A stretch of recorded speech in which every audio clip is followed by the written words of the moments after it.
are more than a conqueror. Tanumo, or Nunchoni how or Dama, Gicheli Wekun, Manianutumo, or Solimojiake, Ubawanani, Aya, Baba Shushui. Amen.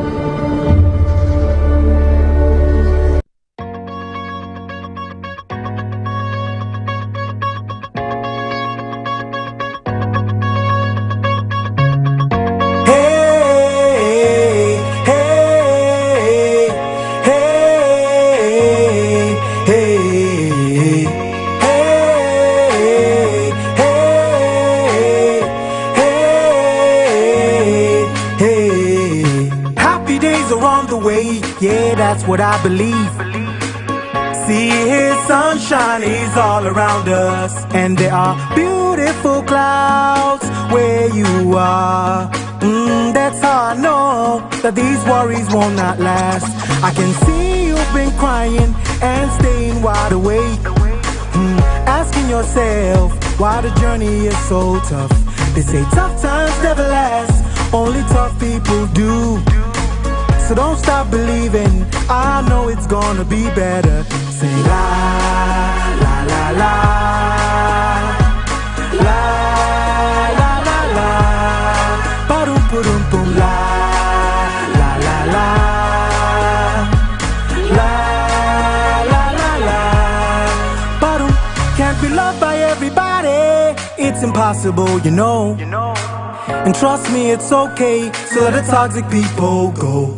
Your peace within is more priceless than a pearl. You got to be happy, cause life's just way too short. Don't stress the little things, they will only waste your time. Just take it easy, easy like a nursery rhyme. And I'm singing, I know it's gonna be okay. So I wanna see you smile today. Hey, you just gotta be happy, man. Good days, bad days, it's all part of life. But you must keep the groove on and enjoy every single day. I'm sure you've had some happy days before. So what makes you think you can't have more? Keep on fighting and you'll see. You will soon see rainbows. Hey, come on! La, la, la, la. La, la, la, la. Ba-dum, ba-dum, boom. La, la, la, la. La, la, la, la. Ba-dum, ba-dum, boom. La, la, la, la. La, la, la, la.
ya chaja.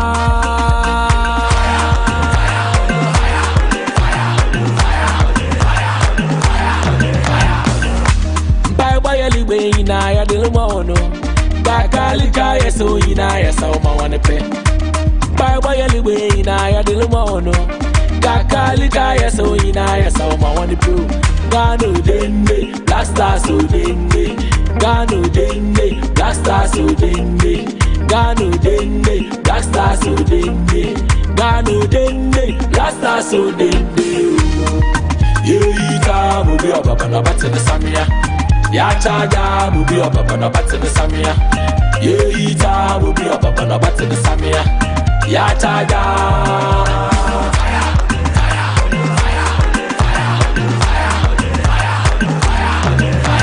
abedi bele na mane ayini jane na mane asay ko fina mane asamu jane na mane mwindari na mane sibina pia na mane Robert Mensah goalkeeper number 1 ya bobo ye beshe yensulo biala ya bobo ye beshe yensulo biala ya bobo ye beshe yensulo biala ya bobo ye beshe yensulo bialo yeita mubi obaba na batene samia ya chaja mubi obaba na batene samia yeita mubi obaba na batene samia ya chaja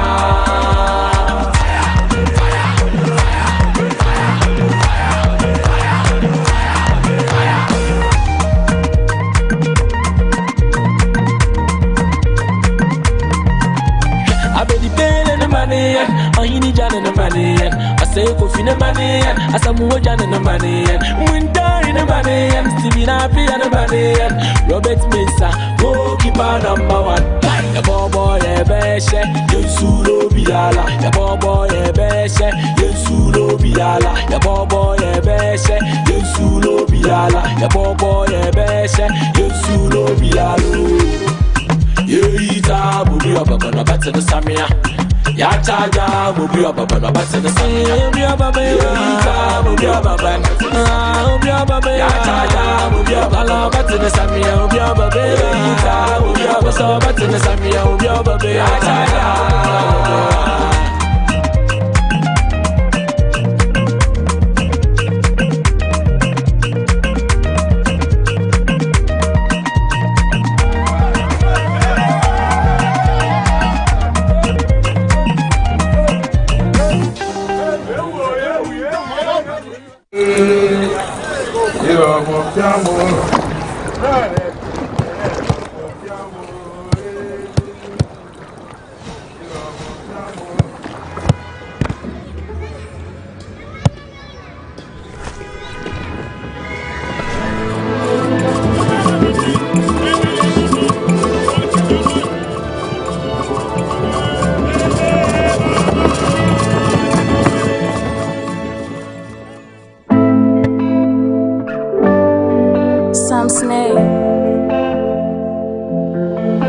Joker.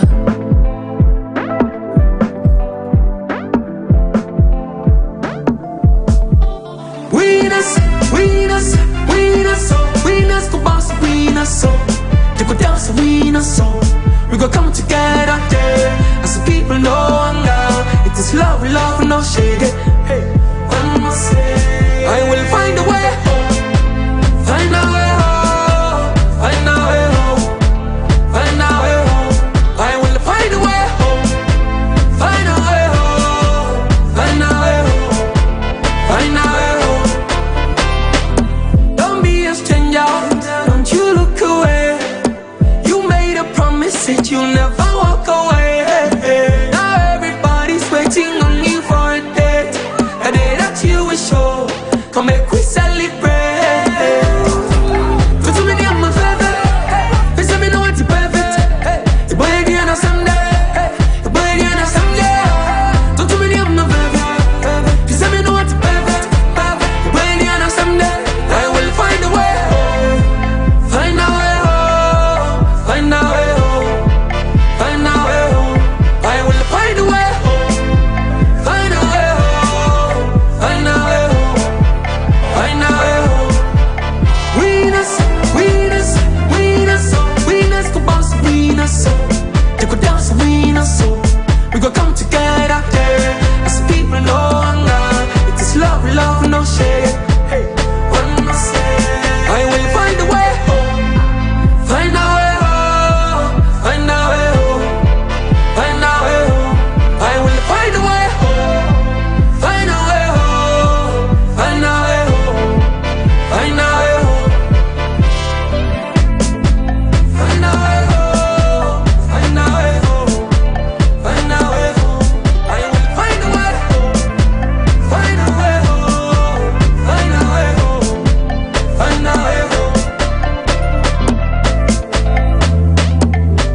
Everybody say I like go-go. It be like all the pretty girls sit you low. Ghana!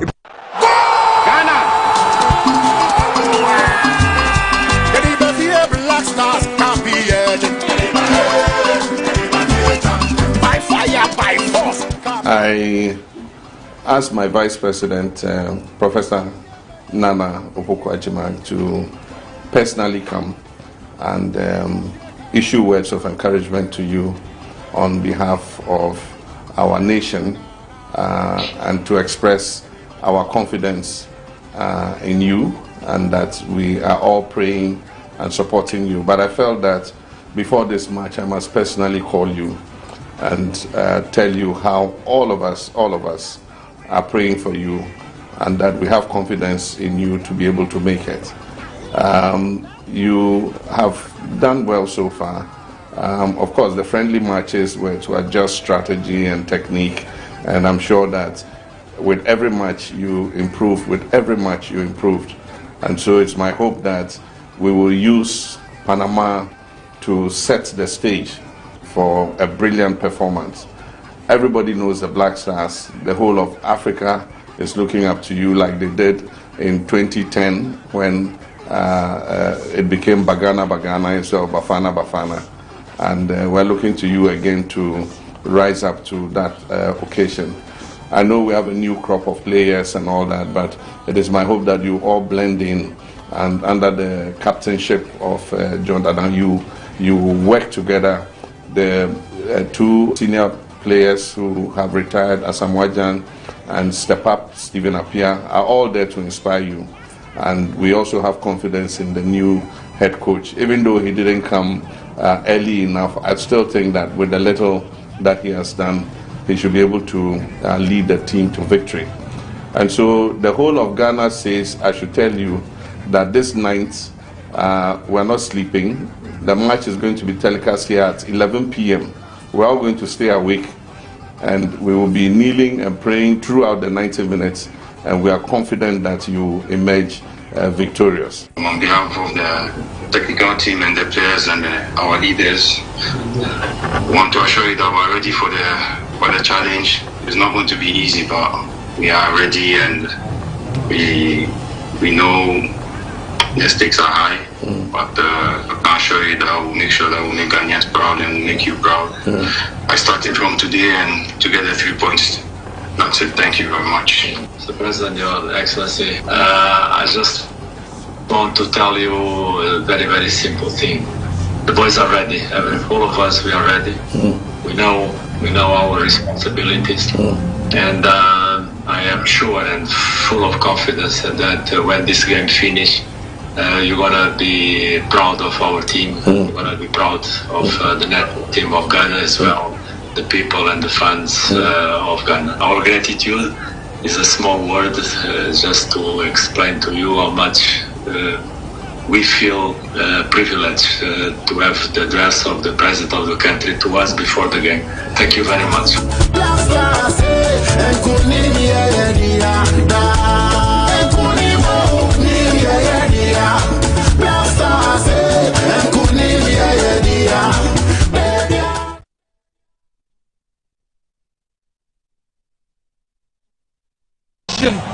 From the former Portugal and Iran manager, just look what it means.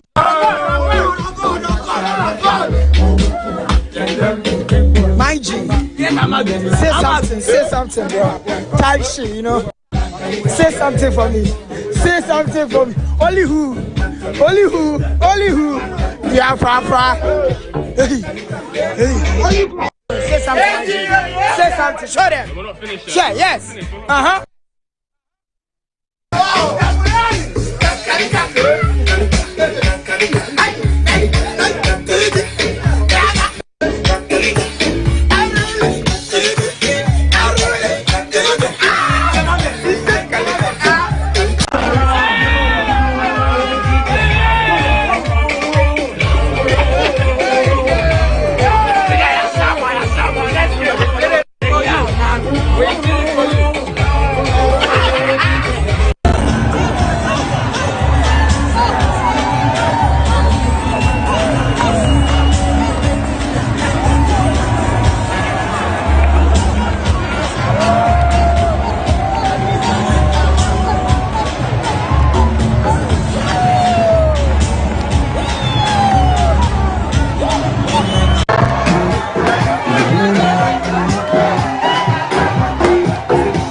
73-year-old Carlos Queiroz from the Ghanaian dignitaries too on.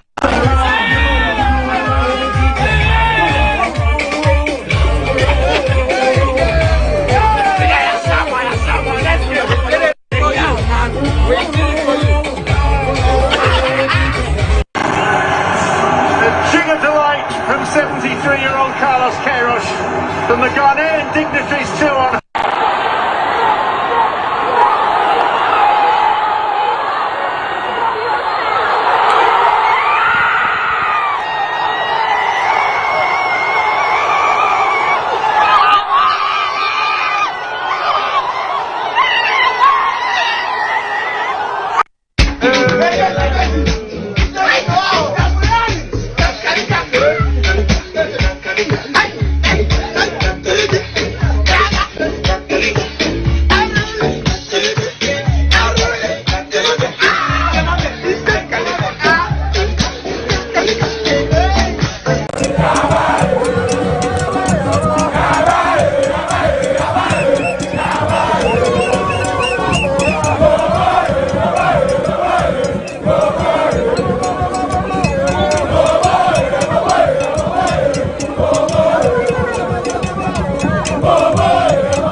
Yeah, ready that. Like no come skip England, they no more anywhere. Yeah, ready like ne, besi Panama.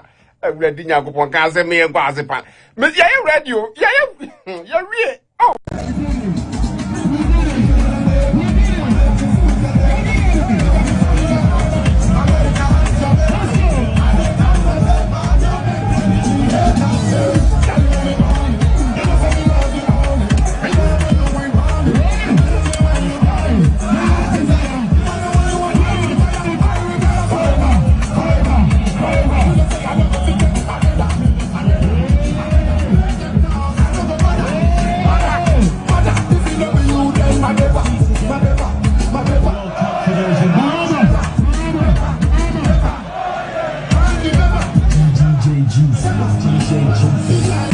Ya bana pensiye ya mana goodie ya bompa ye nyame netie ala cap ne bafie bad energy yempe bad energy bad energy yempe bad energy ni aye pese yeti ane se ganna she is a go ganna she is a go ganna she is a go ganna she is a go afi we obi aboa cap ne de ye tamasoa na se wo se woni ye besia kan de ne ma sa wo boa wona ho simbi obebe bia na ho ye je bo no wa mo na ho ne se mu pa mo na ho ejei sava famomo Black Stars mo so day famomo it's a win famomo Kochi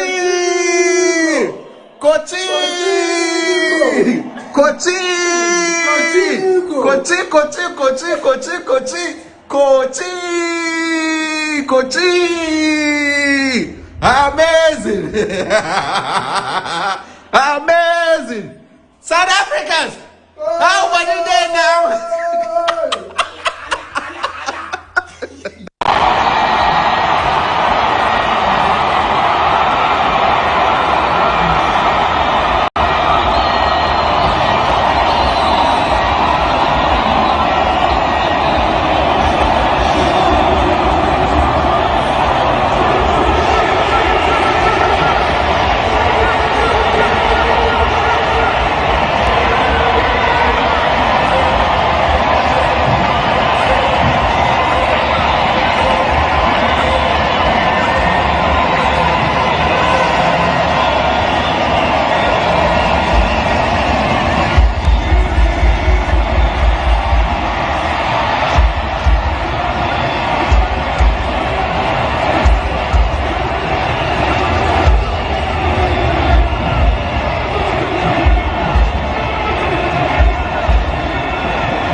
Yabana pensiye, Yamana good day, Yabompa ye, Yamenetie, Allah, carp ne befie, bad energy, Yempe bad energy, bad energy, Yempe bad energy. Nia Yepesayeti and say, Ganache, Ganache, Ganache, it's a go, Ganache, Ganache, Ganache, it's a go, Ganache, Ganache, Ganache. It's a go, Ganache, Ganache, Ganache. It's a go. I feel we'll be a boy. Carp Nidia Yetamaswa. Nasa was the one ye bestia kind, the any Masawa, Wonaho. Simbi or baby Anaho. Ye jay born no one Monaho, Neshamu Papa Monaho. A jay. Sava, Famomo, Famomo, Famomo, Black Stars, Mosaday, Famomo, Famomo, Famomo. It's a win, Famomo. Whoa! That's right, that's right. That's right, that's right. Basketball! Basketball!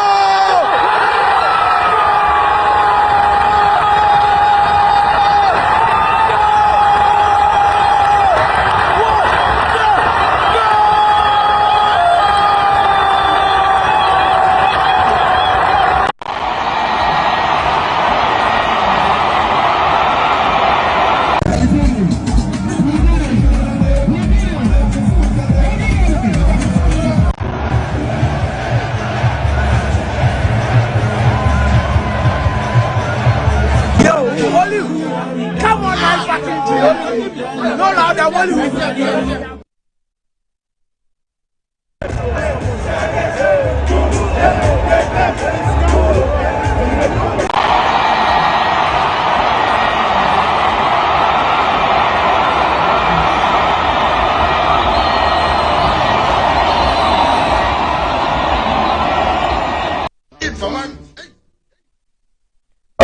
Good morning. Thank you very much for joining the show. This is Good Morning Ghana on the Metro Television. The show is also live on 94.1 FM. All right, so say Ghana. Yes, we made Ghana proud yesterday. The Black Stars, congratulations. They beat Panama yesterday by 1-0. It was a very, it was an interesting game, but it was also a very nerve-wracking and a very there were so many moments of tension yesterday in that game, but we'll look at that sometime. But we'll talk about it on Good Morning Ghana today. So let me just welcome you to the show. My name is Aldo Moro. Today is the 18th of June 2026, and indeed this is the day the Lord has made. I want to say we're glad that we've been able to return here. It's actually a privilege to return here to join the nation's conversation on the big issues that are making the rounds in our dear country, Ghana. And let me also say that a big thanks to you, our distinguished, loyal, cherished, and valued viewers and also listeners for tuning in every day at 7 a.m. all the way till sometimes 10:30, depending on the situation or depending on the circumstances that we find ourselves in. We're grateful. We can't thank you enough. Without you, we don't have a show. Without you, we don't have a business. We also want to say big thanks to sponsors. Quite a number of them will be mentioning your name in due course. I want to say big thanks to you for sponsoring Good Morning Ghana. But I'll give you a contact number just in case you also want to get a friend to contact or you want to speak to somebody to sponsor the show. But if you're also watching, you want to sponsor the show, I'll give you a contact number so that you can do exactly that. I'll go straight ahead and look at the front pages, or let me say the newspaper headlines. I'll start with the Daily Graphic this morning. It says that Ghana, Cote d'Ivoire agree on common cocoa price. Black Stars unite nation, and as government intensified fight against digital financial fraud. That's on the front page of today's Daily Graphic. The Ghanaian Times says that government cracks down on encroachment with new lands task force. Producer inflation climbs to 5.8% in May, according to the GSS. And there's Ghana Cote d'Ivoire signed deal to harmonize producer price policies. Nightmare on Accra in Sowam Road worsens as bad sections at Doboro. Achimota cause gridlock. Daily Guide. Give Tiwari trial, banker admit NIB fraud probe. Bami appoints Che Mensah-Bonsu chief of staff. And there's Otunfo touts democratic credentials in Canada. Gold Board, GAF, FC signed 35 million today's tunnel forest rescue deal. Mystery death rock in Sota. That's also on the front of today's Daily Guide. The Inside this morning says Adamos Resources debunks security officer shooting incidents, calls for police probe into death of illegal miner. SMG demands action over Bole SHS video. There's a conversation that we ought to have about this. Yes, it's a very important matter. We'll delve into it. Lands Ministry inaugurates Lands Protection Task Force to protect public lands. And as GPHA holds sensitization forum on environmental impact assessment permits for the Keta Port project. Lawyer Berima Sapong received rousing welcome in the Fija Sedre East as he reaffirms commitment to serve. And there's a Moria Education relaunches key programs to promote innovative learning in Ghana. The New Republic says that Z pays $100 million heist. It says part 3, inside trial looted fintech jewel. Founder, sister, and treasurer accused of systematic looting as fintech group collapses under $100 million debt pile. There's Lands Minister orders CGSA vetting of all building permits. Leaked CPMA or GPMA memo accuses AGI of backroom betrayal. Plastic manufacturers demand a 1.49 billion cedis bailout. Warns of 3.7 million jobs at risk and calls for 18 months transition. Ghana's tax to GDP ratio rises to 14% as revenue reforms gain traction. And as FBI grabs romance fraud baron in Morocco, it is called Jibrin Baron, who preached hard work to thousands, now faces extradition to US over alleged multi-million-dollar fraud. Storm in NPP over Hafari Military Hospital. Kennedy Japan breaks ranks, admitting party failed to complete facility despite 8 years in power. The Daily Post this morning is reporting that CEOs of NP and Ghana Gas discuss mutual partnerships between the two entities. Despite Media Group becomes first stop as GMTF launches strategic media engagement tour. And there's 2026 World Cup. Ose Black Stars as Ghana beats Panama.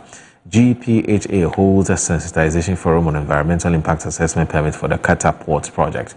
And there's the motorway contractor fully paid.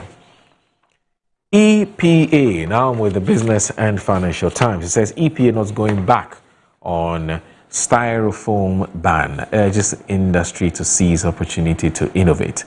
Goldfields targets sustainable mining with $107 million environmental bond. And as Bosumtwi Community Bank records impressive growth, post 128.04% growth in profit. Shareholders get 20% returns on current 0.50p share price. That's in Peswes.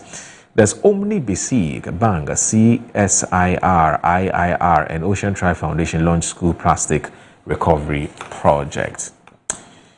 There's also rice farmers abandon farms, over 700,000 tons unsold rice. Gold Board, GAF, Forestry Commission signed landmark deal to restore that's degraded Tano Nimri Forest Reserve.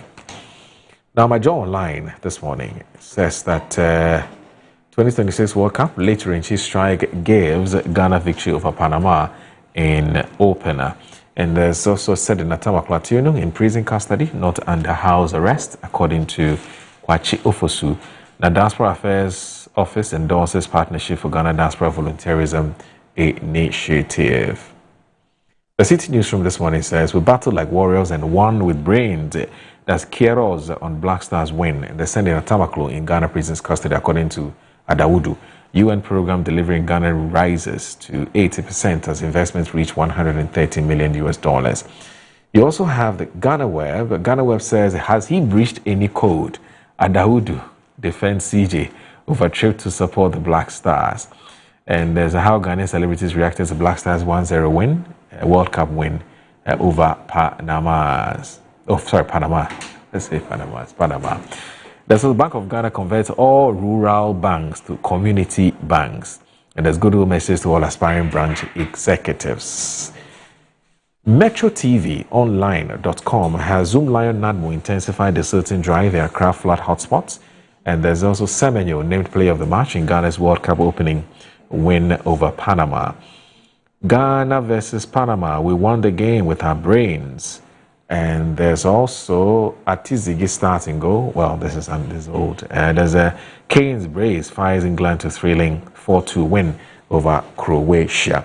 Okay, so that's it for the newspapers and the online portal or the news portal stories that I've just brought to you. Please stay with us. This is Good Morning Ghana on Metro Television. My guests are here. I'll be telling you who they are in a jiffy. If I don't pray, Satan will make mess of me. I will pray, oh, I will pray. If I don't pray, Satan will make mess of me.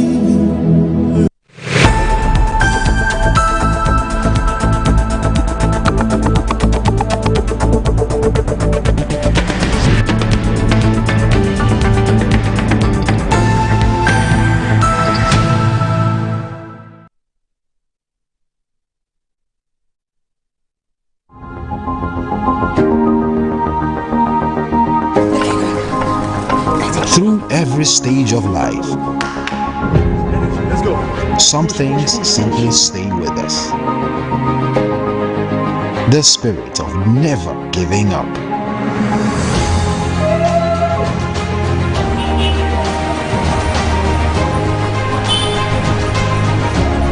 A throwback to a bygone era when love was service. The silent statement of love.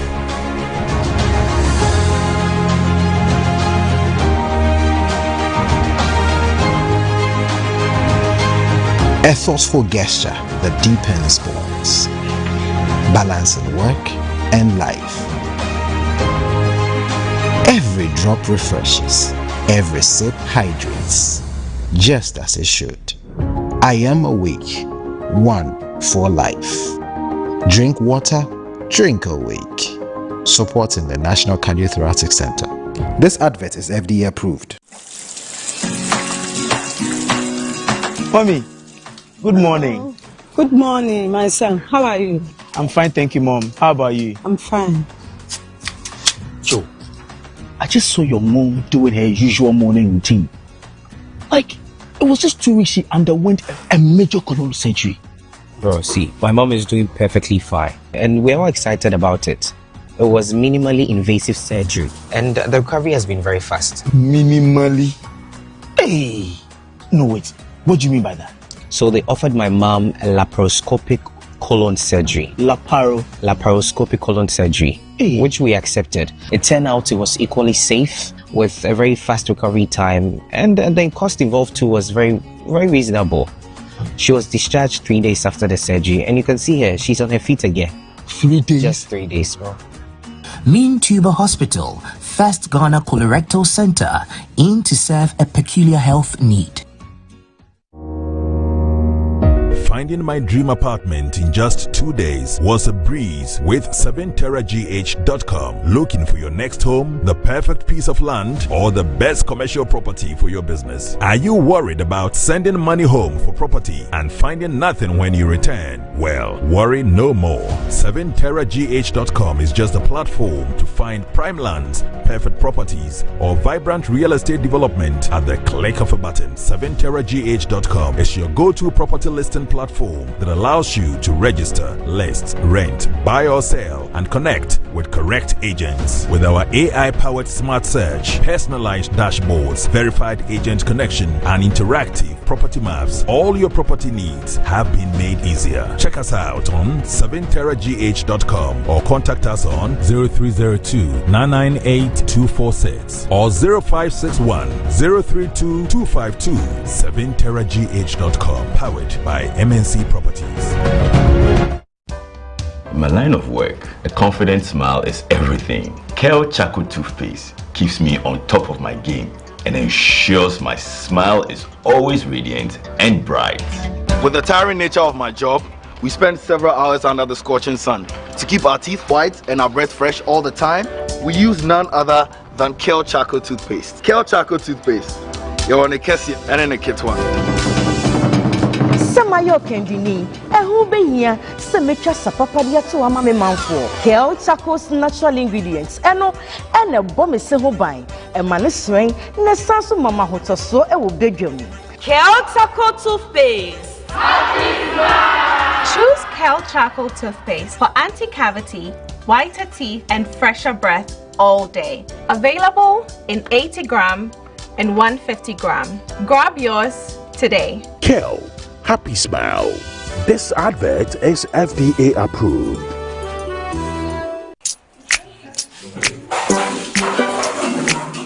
Today's class is going to be an exciting one. Now, who can share an unforgettable moment in their life? Okay, Asempa. I'd like to talk about my first time.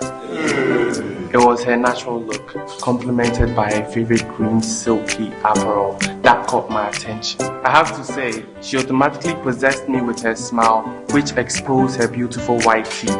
That's not all, her enduring signature perfume could be smelled from afar. Madam, why do you look so surprised? My first time with her was special and irresistible. I'm talking about Cindy Rice. Cindy Rice can be found in selected supermarkets nationwide. Cindy Rice, sweet aroma, great taste. This advert is FDA approved.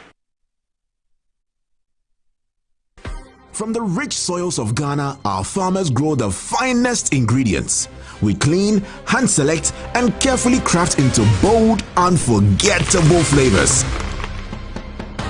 And when you open our little bag of big taste, it's pure, bold, unforgettable flavor bursting in every bite.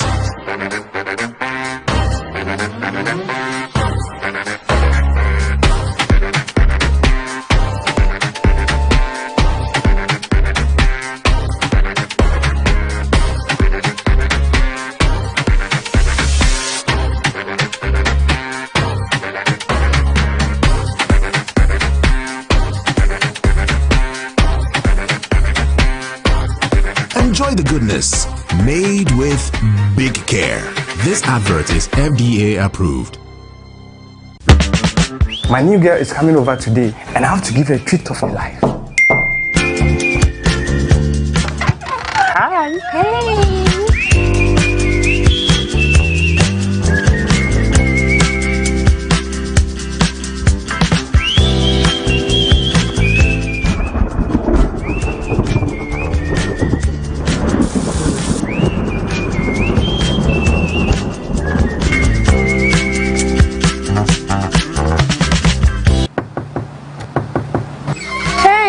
Good afternoon. How are you doing? Fine. I got you a paint. This is Easy Waterproof Paint, the best ever solution for all sort of leakages. I got it for you. Thank you. Easy Waterproof Paint can be used on any surface, being it cement, blocks, roofing sheets, swimming pools, and more. It can also be used as primer before you apply any paint to help provide extra protection. Easy Waterproof Paint. No more leakages.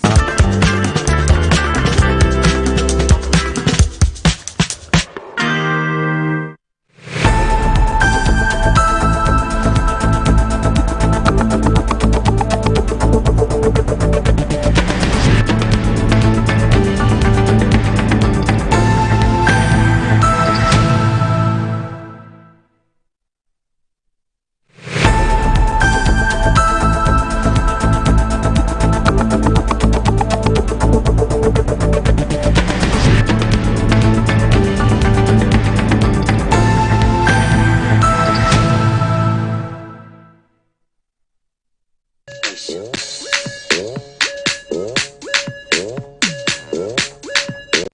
see tonight, Ghana win, now we knew. So boys, we have to chill, not chill. So tonight we jack up, mana jackawa. We are going to drink, smoke, and sip something nice in the Sarawa. You see tonight, Ghana win, now we knew. So boys, we have to chill, not chill. So tonight we jack up, mana jackawa. We are going to drink, smoke, and sip something nice in the Sarawa. From the former Portugal and Iran manager. Just look what it means. From the former Portugal and Iran manager. Just look what it means. From the former Portugal and Iran manager. Just look what it means. From the former Portugal and Iran manager. Just look what it means. From the former. You see tonight, Ghana win, now we knew. So boys, we have to chill, not chill. So tonight we jack up, mana jackawa. We are going to drink, smoke, and sip something nice in the Sarawa. You see tonight, Ghana win, now we knew. So boys, we have to chill. Well, we are in an ecstatic mood, and it's perfectly understandable because Ghana yesterday beat Panama in that opening game in the ongoing World Cup Mundial. But it wasn't a very pretty game, was it? We started on a very shaky note, but then we picked up the pieces. We got into the game after the second half. Some tactical changes were made by Carlos Queiroz, or Queiroz, I'm told us he wants his name to be pronounced. And that's what got us the win. But quite clearly, we have a lot of work to do because when you watch the England-Croatia game, you can tell that these are top teams that played yesterday before the Black Stars game. And so what it means is that we have a lot of work to do ahead of that clash. Our next game is with the Lions of England, and what a game that would be.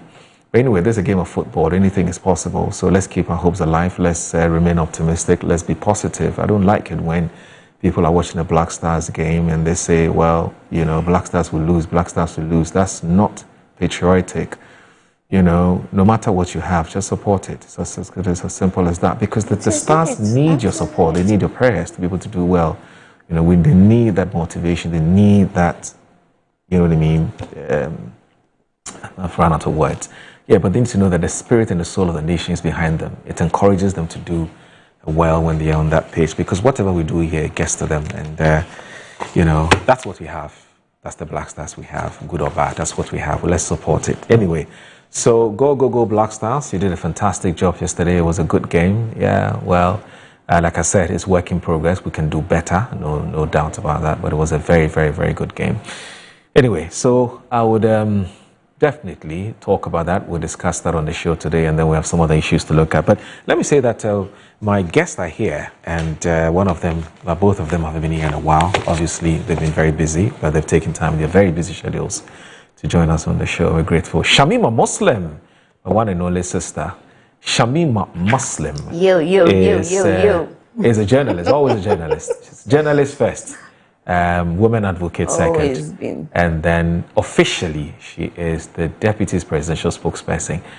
She's here with us. Good morning, madam. DJ Mo. Yes, boss. How are you? Good morning. It's always good to see you. It's a very happy morning, isn't it? I can tell. The nation's spirit She's been smiling since she came here this morning. Even though we've not had enough sleep. Yes, I slept for just 2.5 hours. Yes. It's been worth. Yes, in fact, I had to get some coffee. I was literally yawning, but I'm happy to be here, and yes. I'm sure we're going to go into the conversation. Absolutely.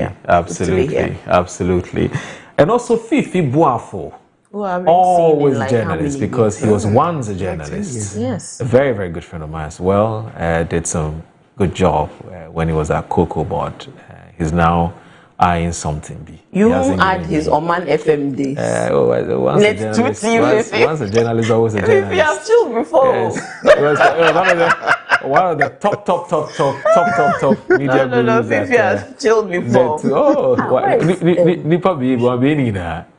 Anyway, so he's he worked at CocoBot for many years. He was actually the office manager. Yeah, I was the office manager at the chief executive's office, and later head of the public affairs. Right. Do you miss CocoBot? After my part.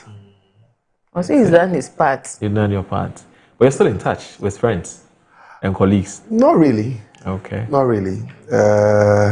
Because some of the scoops that you give us, some of the breaking news, I'm like, hey, this is you want him to catch himself. Where they get? No, you said that he's still in touch with his friends. I'll be surprised if he's cut links totally with them because they are still his friends. He has not cut links. He has not cut links. He's in active contact. The truth is that if anyone is interested to find out who is talking to me or who I talk to at CocoBot, they will definitely get it wrong.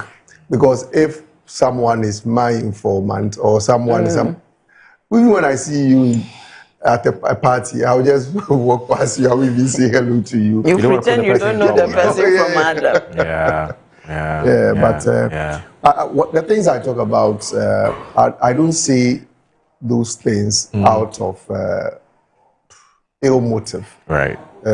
It's just to make sure that at least that institution is protected and that institution thrives, because it's an institution of state. It represents us. It is responsible for the livelihood of several hundreds of thousands of people. Okay. If you look at the census that was done for cocoa farmers, about 800,000 cocoa farmers and their families, about 4 million people depend on that industry. Right. So if that industry is not doing well, it definitely has an effect on many people, over 4 million people in our country. So if some things are going on, and I believe they are not the right things, I point it out, and the expectation is that they will correct them, and then the nation will benefit eventually from that. Right. Okay. All right. I guess that Bonini. Okay. It's not born out of it's not born out. You mean it's not born out of malice. But the media, I'm in a good spirit. It's all about the black stars. She doesn't believe you. Black stars.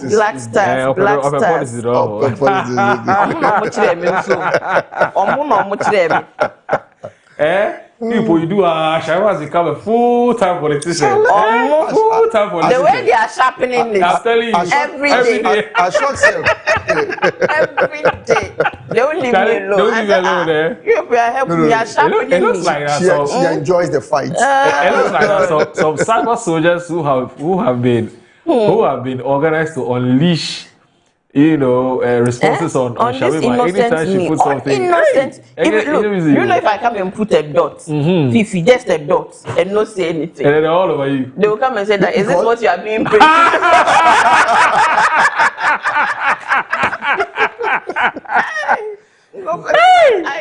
Shama don't tire. People take screenshots and send these things, eh? Oh, of course. But the truth is that on social media, there are quite a number of people. The argument you've made or whatever you put out there, they cannot debate it. They do not have an opinion on the issue. So they'll just come straight, attack you and say things that are not even related to it. So you don't take them personally. Yes, in fact, I'm learning that. But I realize it gets to Shamima, so she will fight back. No, it doesn't get to me, because some of them I ignore. Some of them you will see, because sometimes you cannot let your page become a place where people come and just peddle untruths and abuse. And they all do it. When they post something that they are getting a lot of attack, they'll go and restrict their comment section. But they have a problem when somebody is sanitizing their own page. Do you understand? So if you go to your page and attack me, I will not do anything. But you won't come on my page and come and, issue some salvos or things that are not right, and I'll allow it. Some I engage. If I see that you are not engageable, I'll block you. And everybody has a right to do that as they do that. They exercise the same thing. Gabby says something some time ago, and for me, I am guided by what he said. He says he has an opinion on a topic, and when he posts, that is his opinion. You also have your opinion, and you reserve the right to have that opinion. Absolutely. So he will not come and banter you on the opinion you also expressed under his. So we'll just leave you. You go ahead. What he wants to say, he's already put it out there. So feel free. Okay. So I want us to, a gentleman and a lady. First of all, Shama, how's the presidency? How's any filler for us from the presidency? Well, so good morning once again. I haven't been on here since our last encounter. All right. And this morning, because again of the Black Stars match, I think that I'm in a bit of a reflective mode on, you know, the way we deal with the Black Stars ahead of every match, and then our responses after they have won, and our responses after they have lost. And I see very strong parallels with nationhood and nation building and general patriotism, or even our pessimism around, you know, the issue of politics. Now, I'll go into that. I think that's really what I want to, my take on, you know, yesterday's win. But at the presidency, we've been quite busy this week. The president, in fact, just yesterday, yesterday it was, 2 nights ago, he went to Cote d'Ivoire on this Cocoa conference. And he returned, you know, on the same day as he also was at the launch of the research fund, a promise that was made to academia to support the research work of our academics, so they can also contribute to expanding, you know, knowledge. Today he will be at the opening of the Next Steps conference, which is a high-level conference under the auspices of the Ministry of Foreign Affairs. Minister Ablakwa has been very hard at work. We've been receiving various heads of state for the past couple of hours, and yesterday, even some have been in 2 days ago. And it is really a big conference, really, that brings the entire world to the center of the world, which is Ghana. And they are going to discuss what next steps after the landmark UN resolution that declared the transatlantic slave trade and chattel slavery as the gravest crime against humanity. So it's been a busy period preparing to receive all of these VIPs and dignitaries. And so please just keep your dials logged on to our radio and television sets. If you're on social media, the Jubilee House page, the Foreign Affairs Ministry page will be streaming the conversation so that you can also participate. I think we are under no illusion that this advocacy that Ghana is leading, and rightly so, because within the subcontinent, Ghana is the star of the continent. Within the sub-region, our history as the first country within the sub-region to gain independence, the fact that on our next year we turn 70, next year President Mahama is going to be chair of the Africa Union, as well as all the other roles he's playing globally. We can see a certain rising of the image of Ghana in the international, you know, Committee of Nations, some restored respect and cooperation, collaboration that is, I think, largely because of the persona of the president and how he reaches out in humility. His inherent consultative nature is also been working, you know, for his own, you know, good as well as for the good of the country, which is why a lot of these leaders lent their support.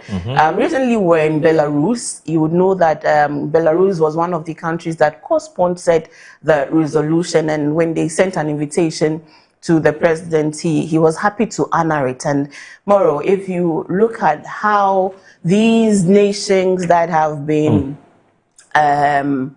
you know, labeled as undemocratic nations with all kinds of, you know, perceptions and Western, you know, ideas against them, if you see how they've managed their societies, the discipline, the neatness, the structure within, you know, their country I think that as democratic nations, especially in our part of the world, we have really, really a lot to learn, from nations across the world. So again, to reiterate that Ghana continues to position itself as a non-aligned country.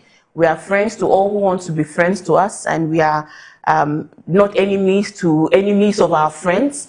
I think that is the vision that Dr. Kwame Nkrumah wanted for this country, and pragmatically, realistically, we must pursue relations that, work towards the ultimate benefit of the Ghanaian people. So that's what's happening today and tomorrow, this international conference that is welcoming leaders and activists and the diasporan world to come to the center of the world. It's very interesting. Meanwhile, we've also started preparations towards the 70th anniversary celebration of Ghana, which is March next year. In the coming days, we'll be announcing a date for the official, announcement of the celebrations and what we are preparing to do. Next year, Accra also turns 200 years. More Accra 200 as years. a city, 200 years. Wow. Yes.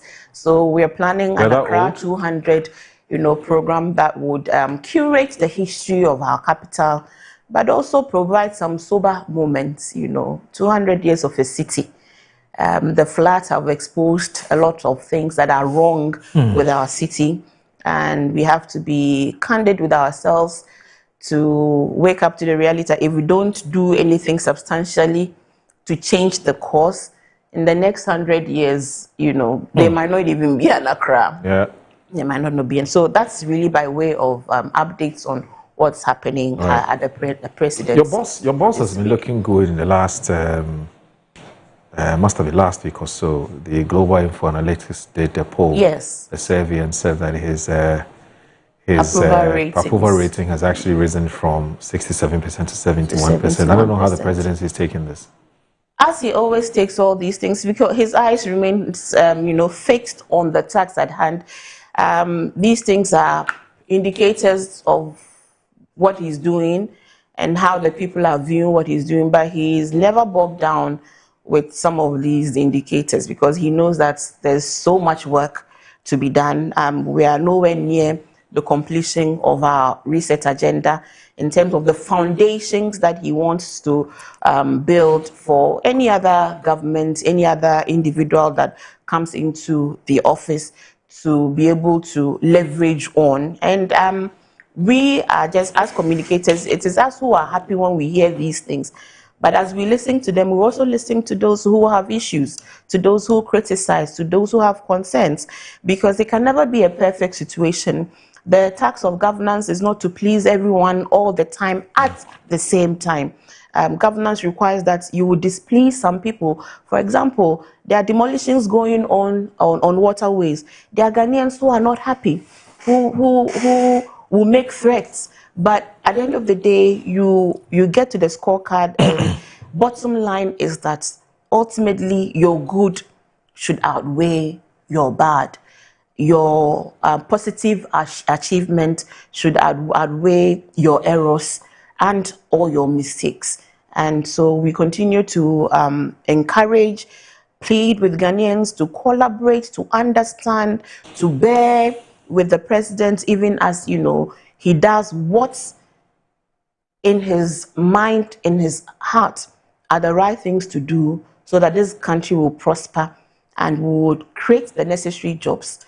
We would ensure that we restore our institutions so that trust comes back to governance. And back to the issue I was talking about, patriotism, love for country, would find its footing yet again when we speak about Ghana. And our flag would mean something more than just a cloth. And we will be willing and able to defend this flag even with our lives. Yeah. I like this flag. You didn't bring me one. No. It's a special one from the presidency. That's what Fifi and I want. We don't want the ones that have been sold in town. This one is straight from Jubilee. Let me put it here, because today we are celebrating. Fifi says he's a patriotic Ghanaian, so I want to believe so. Anyway, speaking about patriotism, yesterday the Black Stars, we all know, United Ghana. The Daily Graphic has been reporting on it. Michael Quay says that from the corners of the streets to the fine surroundings of offices, from shops to eateries and from parliament to media houses, Ghanaians rallied behind the Black Stars yesterday as football delivered another powerful uniting force for the country. Now, long before the Black Stars took to the field in Toronto, Canada for the 2026 FIFA World Cup Group L clash close to midnight, the country... Let me continue that on page 3. So the country...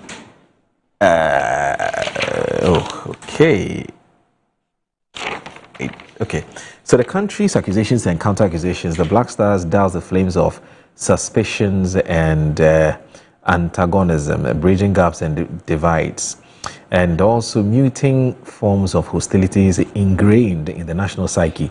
Now, play for the flag, go Black Stars, go, President Mahama said in a flyer shared by the presidency, coming as the lead rallying cry as the team began its journey at the 48-nation tournament.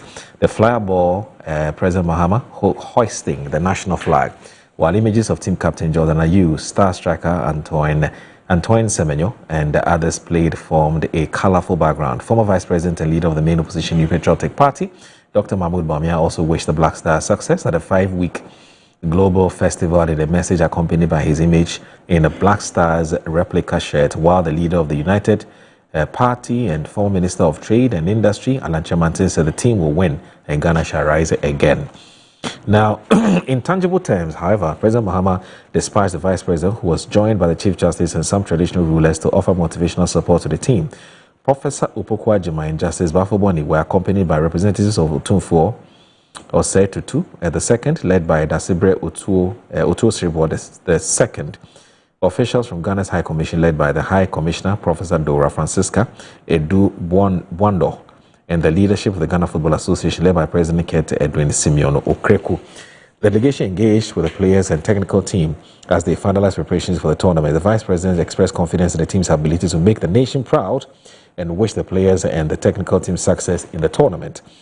Ghanaians from every region, community, and household are rallying behind the Ghana Black Stars, confident that they will represent the country with determination, discipline, and excellence. And it says, on behalf of the President, John Dramani Mahama, the government, and the people of Ghana, I wish the team and technical staff every success at the tournament, Professor Opoku Agyeman said. Now, back home, former sector workers responded spontaneously to the national optimistic feeling at the World Cup as office staff dropped the suits and long sleeves for different shades of Black Stars jerseys, from the vintage oil replica versions of the 1990s and 2000s to the latest design inspired by the spider web. Ghanaians wore their feelings on their bodies, literally shedding off, classes.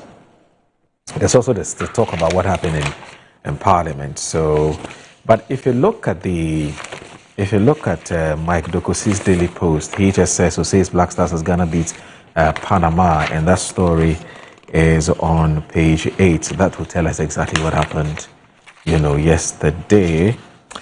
So, just give me a second. Let me just do a paragraph or two, and then I can bring you in, Fifi Boafo, for your thoughts on yesterday's game. Now, it says that...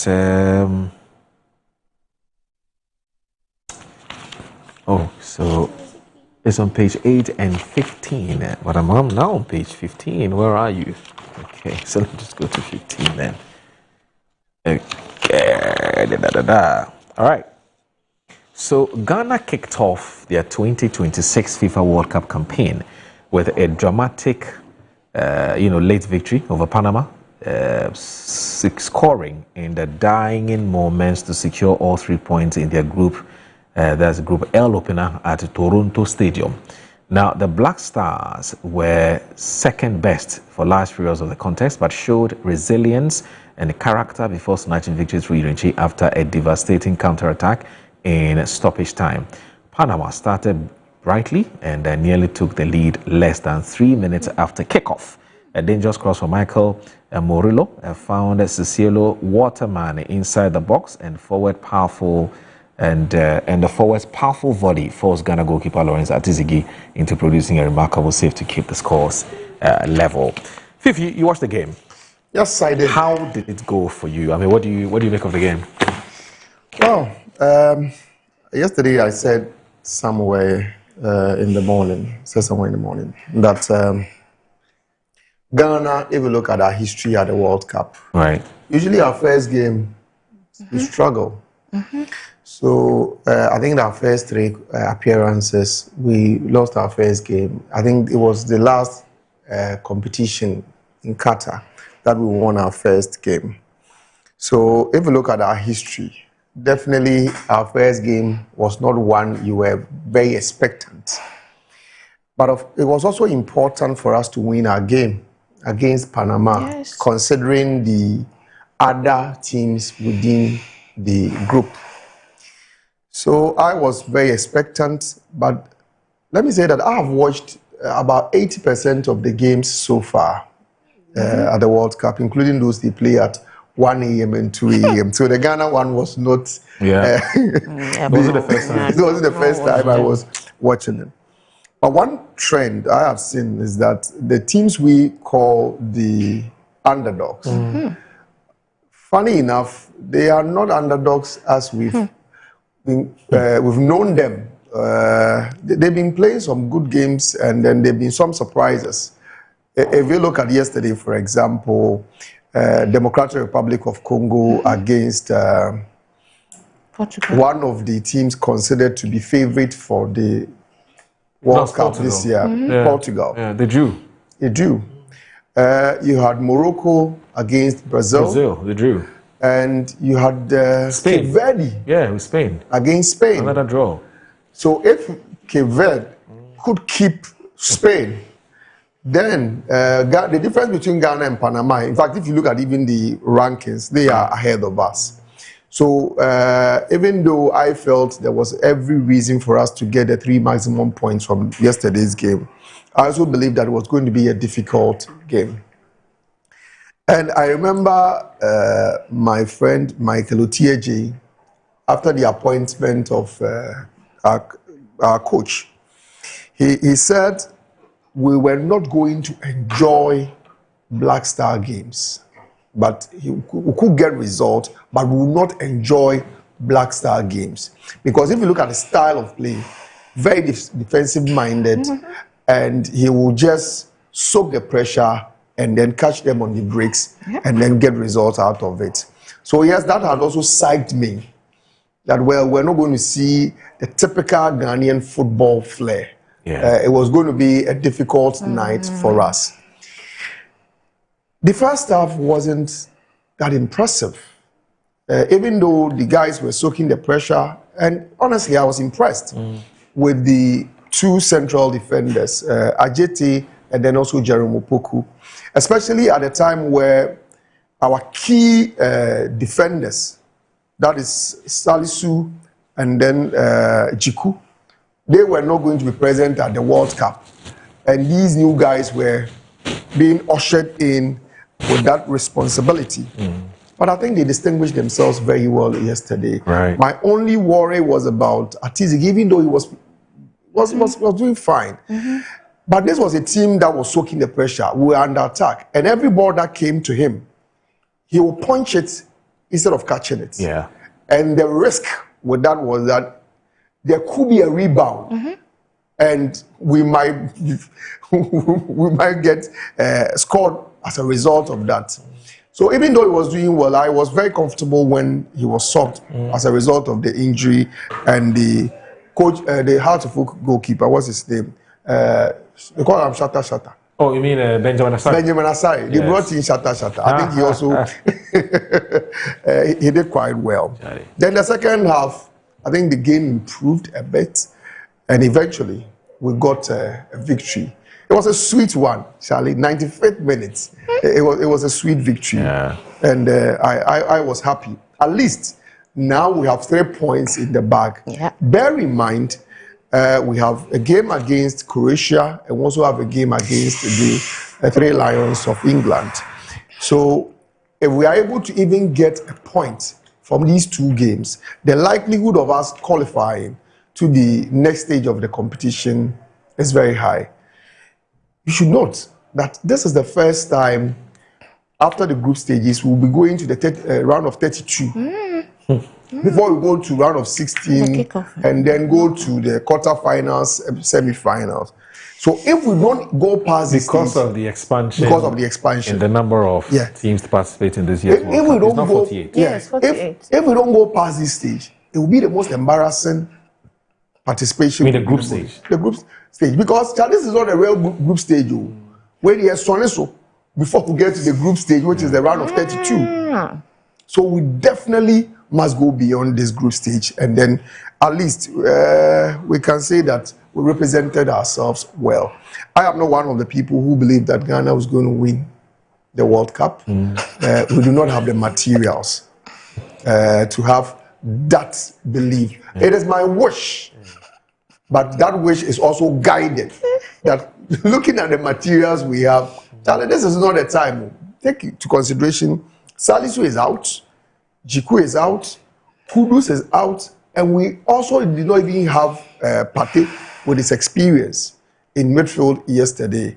Yeah, and this is not even the Partey of 2-3 years ago. Yeah. This is a different Partey. He's not at the peak of his career. So yes, the quality is not really there, but then Charlie, we should do well.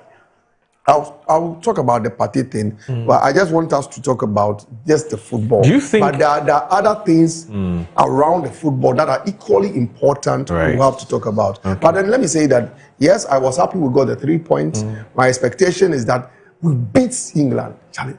If we beat England and they even kick us out, I'll be happy. Oh, wow. Oh, Charlie. But you're the one who just said earlier that... They are a stronger team, but Charlie, I want us to beat them. Oh, but you're saying that even if we beat them, we are happy. Oh, if I'll be fine.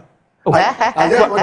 You also said earlier that if we're not able to come out of the group stage. No, but if we beat England, automatically we'll go past that stage. I agree. But I'm just saying that anyway, Shama gave me one of the what I requested for the presidential one. Charlie, I don't know whether this one is from the president, but she's give me one. It's from here. It's from It's not a presidential one. She requested somebody. Charlie, you're feeling best as if it was a presidential one. She requested somebody from Metro to give it to me because I requested.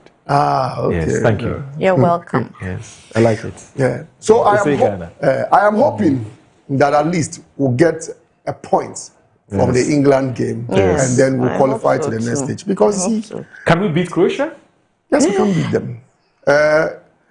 They have a good team, except that the Croatia side is if you look at Modric, Perisic, Charlie, they are old men. Kovacic. Yes, and our team is made up of very younger players. My expectation is that we'll run.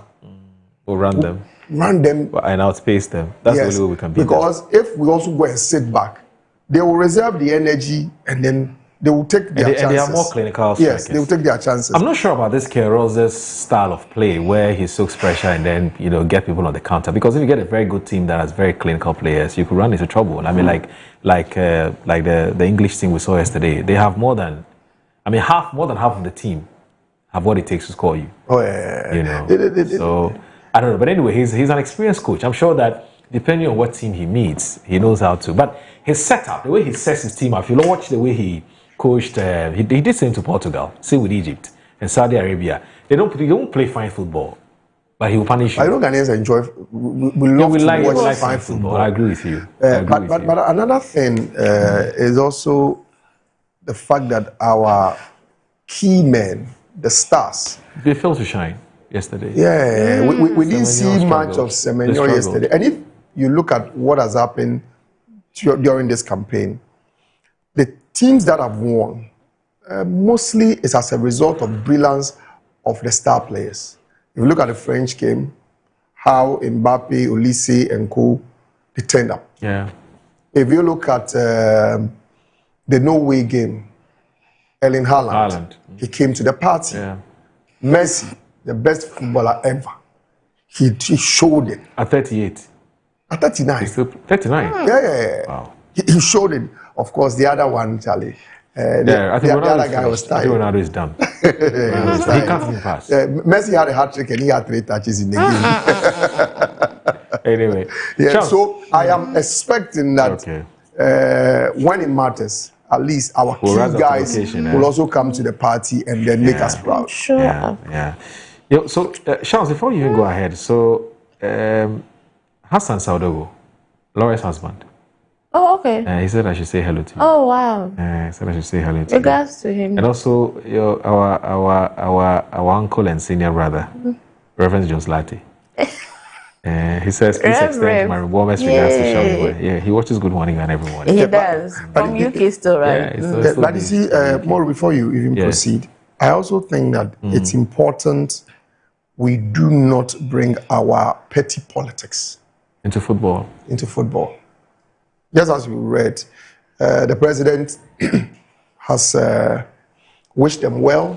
Dr. Bawumia did a video to wish the Black Stars well. Other key Ghanaian figures have also sent their warm regards and best wishes to the team. This is Black Stars of Ghana. Let us see it as Black Stars of Ghana.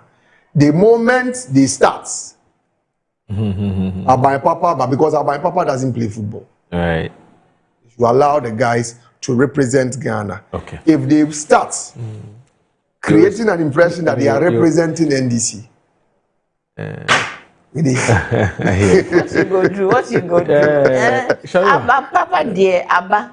We can say that one in the context. Abba Papa dear Abba. Say Abba Papa so bad. We pray that everything will also, goes well. And so we will be happy if Black Stars are doing well. We'll be happy if everything is going on well, including the Black Stars. So I think that FIFA has done a lot it's all part of the reset agenda. We should have things that urge us all, inspire us, motivate us to take on the challenges. You see, if there's anything we should learn from what happened yesterday, it is the fact that faith and hope, as I keep saying, is never a wasted emotion. On this your show, I've said it before. And me, no matter how daunting the challenges are, how insurmountable, the problems we face, I think that with hope and faith, you can face them. Even if you lose, you would know that you will always live to fight another day. So I recall that in one of these, the friendlies, the last friendly that they played and they didn't do well, and as always, we're on social media running them down. I made a post that, as for me, and it has always been because I consider myself a true patriotic Ghanaian. I love my country very, very much. I don't like everything about my country. Sometimes I'm even pessimistic about about whether our politics can save this country. But I never question, the viability of the nation Ghana. Otherwise, what is the option? Do you understand it? We don't have any. So I made a post and I said that my faith, I will continue to have faith in the Black Stars.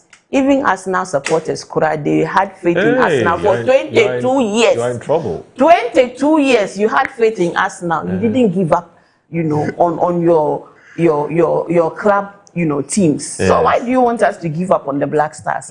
So, but I think that Ghanaians criticize very heavily, but they still believe. Because I didn't anticipate that the number of Ghanaians who watched the match were going to be the number of Ghanaians. And the noise that I heard after 1 a.m. It means people were watching the match. Of course. I know that some people... Yes, people love football. So I think that what it tells us is that sometimes the criticism is not coming from a place of hate. It's a place of love. And because of the emotions, football usually brings about, people can be very, very, sometimes very critical about football and its outcome. So I think as a nation, and some of these national, assets that we have, we should err on the side of hope and faith. But that's not to say that you have hope and you have faith that you're going to do well and go to sleep. So we will, as we've always done, call on them to do better, criticize where they are, faults, and all towards the end of making it better. Absolutely. But as for losing faith, and some citizens actually, when the team is about to go into a match, and people said, "Oh, me, I don't believe in. They are going to lose. We are going to lose." I don't think any patriots should speak like that. It's not a good attitude. Even if, because words have power. And if you're a person of faith, and if you're a religious person, you know that words have power. Yesterday, look at the outpouring of love, even before the match. Yes. That was something that also really warmed my heart. There was a real natural outpouring. It was not instigated. Just somehow, spontaneous. Despite the criticism, people showed up. Everybody was saying, "Go Black Stars, go." The president was saying that fight and play for the flag, and somehow, look at what has happened. I'm not saying that there's a direct translation, but I'm saying when you give positive energy to anything, even if it is not what you expect, sometimes you just go through. You're right. And it's the same mindset we should have about our nation, the same mindset we should have about our politics. Because increasingly our politics is becoming very pessimistic, and people are closing shop on this nation. But you close shop on Ghana, you go where? You don't have, many of us do not have any option other than the option Ghana. So whereas we may be despondent about our politics, our development, our teams, our institutions, the last thing we must do is give up. Because once there's life, there is hope. And once there's hope, once we are talking, once we are encouraging, once we are holding each other accountable, once there are elections, to change, once the Ghanaian has options, it means things can be better if we set our minds at it. Right. Look, when I looked at the rankings of the teams in the group that we are on, honestly, my heart fluttered. In fact, just listening to all of this, I just felt what I felt again yesterday. The fact that in terms of the rankings, we are the lowest, at 73. Yeah, 73, yes. England is number 4. Croatia is 14. Panama is 34. So if you look at the signs, you will say that we are not going anywhere. But there's signs and there's wonders too. And sometimes maybe if you pray, your prayer is strong, the wonders will work for you. The signs, you want us to score England. The signs will tell you that we cannot beat England. But the wonders can make it happen. And as for the wonders, the more affirmations we throw to them, that's what, when you glorify God, He does more things for you. So I'm not saying that we should just go and pray and leave it. But there's a huge dose of prayer that must go and back. It's faith with work, not faith without work. No, that is what I'm saying. So I want to say, first of all, thanks to Almighty God. We are all His children. Panama was praying, we were praying. But for yesterday, God says that the Black Stars should have it. Absolutely. So we are thankful. We are thankful to the entire player team. I think they did their best. The first half were all very sad, and I reminded myself after the first half that I know why I am not an all-year-round football fan. So I'll stick to the seasonal, fan for football, because the things that were happening in my heart, even with my faith, it was not a very easy, So, but the changes. So again, one of the lessons is never to be afraid to make changes.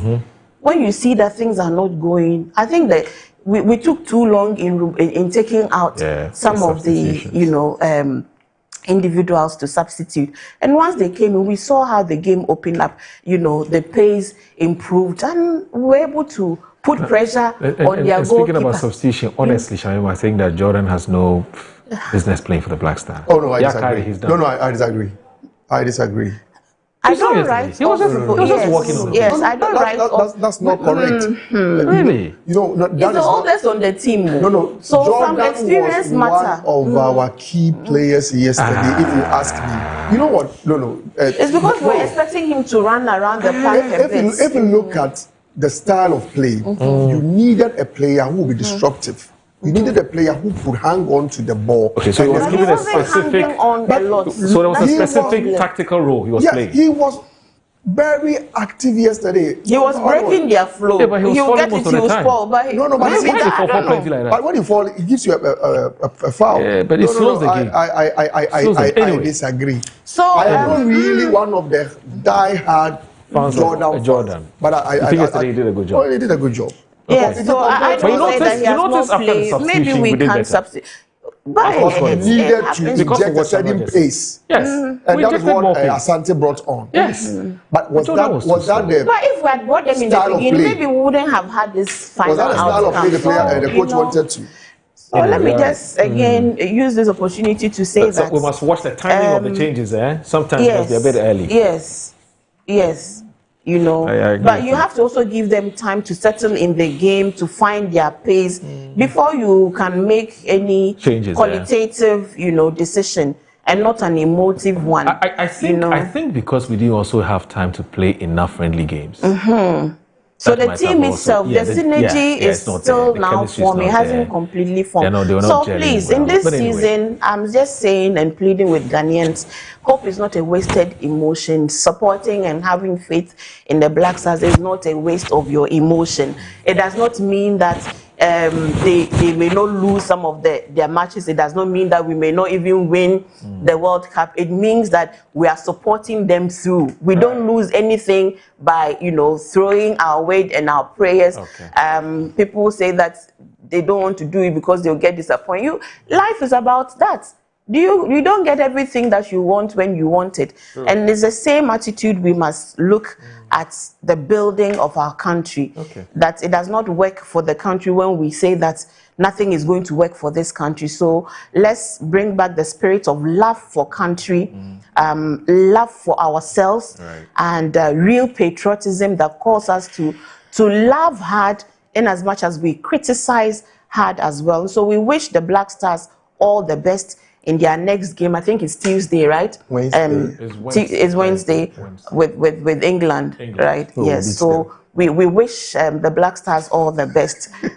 Do your best. Do your best. Try not to break our hearts, but if you break it, we'll pick up the pieces again and we'll continue to live and be work patriotic, with you. Be optimistic, stay positive, There's stop being negative. nothing. You don't lose anything. Yes, the Black Stars is all we have. Let's support them. Ghana is all we have. We'll take a short break. Because after the break, like I said, I'll bring you in. Other things about the football. Okay, that you want to talk about. All right. We may end up talking football the whole time. Anyway, so stay with us. But before then, let me say that there's a gentleman we all know. He's our friend.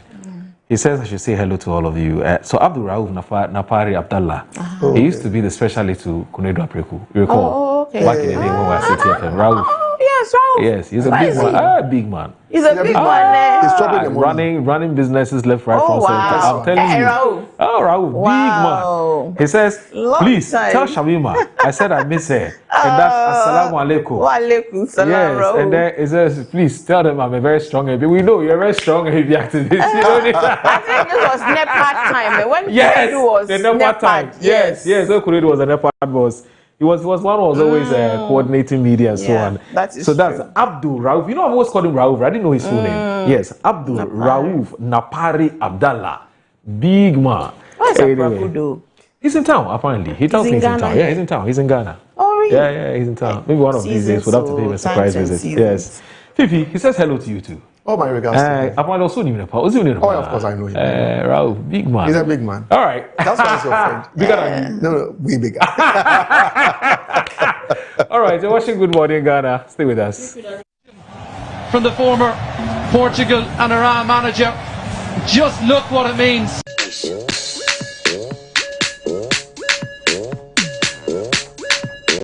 You see, tonight, Ghana win, na winiwa. So boys, we have to chill, na chilewa. So tonight, we jack up, mana jackewa.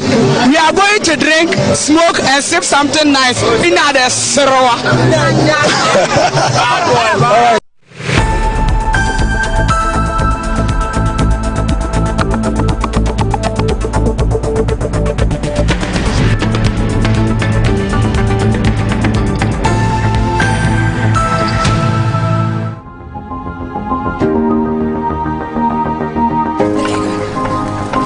Through every stage of life, some things simply stay with us. The spirit of never giving up.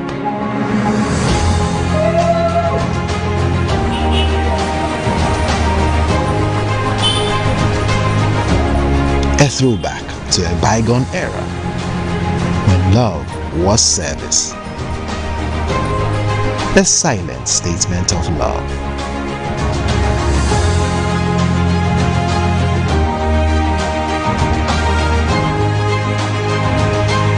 A thoughtful gesture that deepens bonds, balancing work and life. Every drop refreshes, every sip hydrates, just as it should. I am awake, one for life. Drink water, drink awake. Supporting the National Cardiothoracic Center. This advert is FDA approved.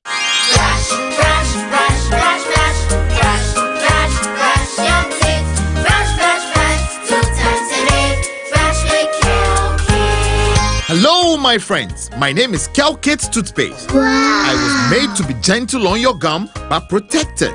I will protect your teeth from cavity, make your teeth whiter, stronger, keep your mouth fresh all day. And best of all, I'm strawberry flavored. So put on a smile and try me. That's amazing. Just try me. That's my job. If you say so, jump on my brush. Makes your teeth stronger, chicky whiter, chicky stronger. Yay! You did it! I'm glad you like your new toothpaste. Don't forget to brush both day and night. Kelkits, happy smile.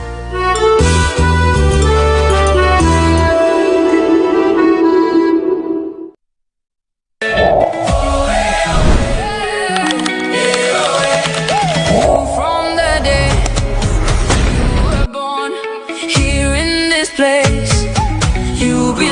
Score your dreamland with us this World Cup season. We guarantee genuine lands because Ghana deserves nothing less. The future is secure when you invest with Estate Masters. At Estate Masters, we make every transaction smooth, transparent, tailored to you. From Kaswa to every corner of Ghana, we are here for you. Strengths are people, just like the Black Stars.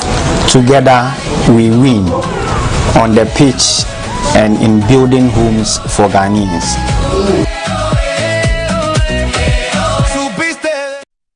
Yes, next. Hey, Nadia Benson, Me didn't tum. Mr. Friendly Calico, just call me cockroach. Now, Mr. Friendly once now. Hey, that's a new. Improve car. Yeah. Captain was key to double the action.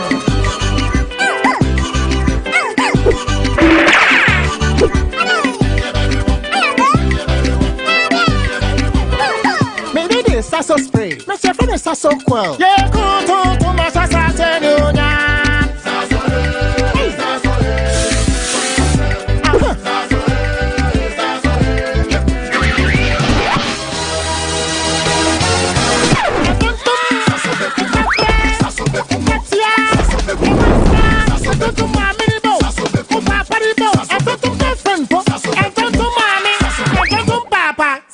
Come on, Tom Preco.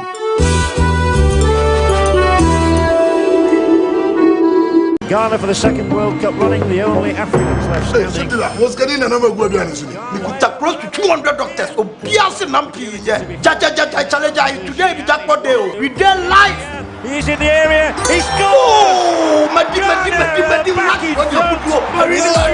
It's the Wolaki World Cup Sikapuduo promo. Every 11th June, Kosi 31st July 2026. Play and win your share of the 1 million Ghana City jackpot with a minimum stake of just 10 Ghana Cities. 20 lucky customers go win their share of the 20,000 Ghana Cities daily jackpot. Top 10 agents go chop bonus every weekend. Kanawa Wolaki app, Wolaki website. Wo agent to ana dial *288#. Wolaki World Cup Sikapuduo. Kakiti wane dikes, yeah. Auntie, one man no chopo. Blow beard your mame.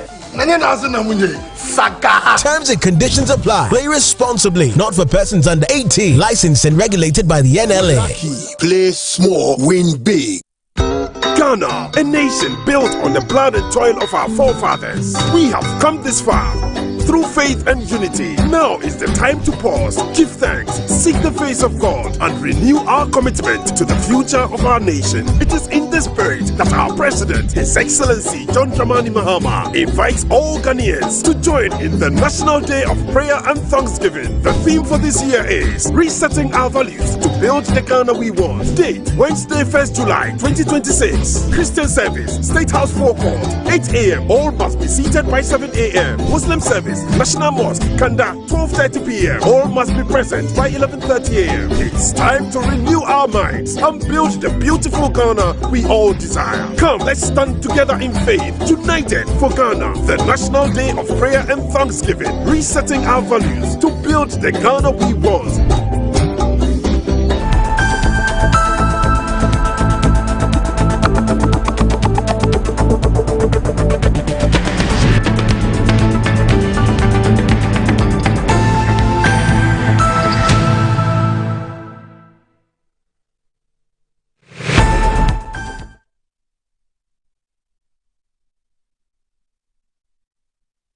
All right, you're watching Good Morning Ghana on Metro Television. We're happy lot sitting here. Why? Because Ghana's Black Stars have made us proud. They made us proud yesterday in that opening game against Panama. They scored them 1-0. It was a 95th? Yes. So we're just trying to take it easy. We're happy. Well, even though we didn't get to sleep for 6-7 hours. We slept for just 2.5 hours in my case. And my brother and sister here are telling me the same, that they also slept for just 2.5 hours. But we're still here because we love you. We want to serve you, and that's why we're here. Anyway, so I'll get Fifi to make some comments briefly on this World Cup matter and Ghana's participation, and then would move on to our next topic. But before we do that, before I bring you Fifi, let me just say that Discover MNC Group Global, your number one partner in minerals and food commodity trading, real estate development, general logistics, procurement, management consultancy, investment advisory, import and export. They have headquarters in China, Johannesburg in South Africa, Virginia in USA, RSO in Italy, and Hanover, Germany. We connect markets that drive business growth with tailor-made solutions that will meet your needs.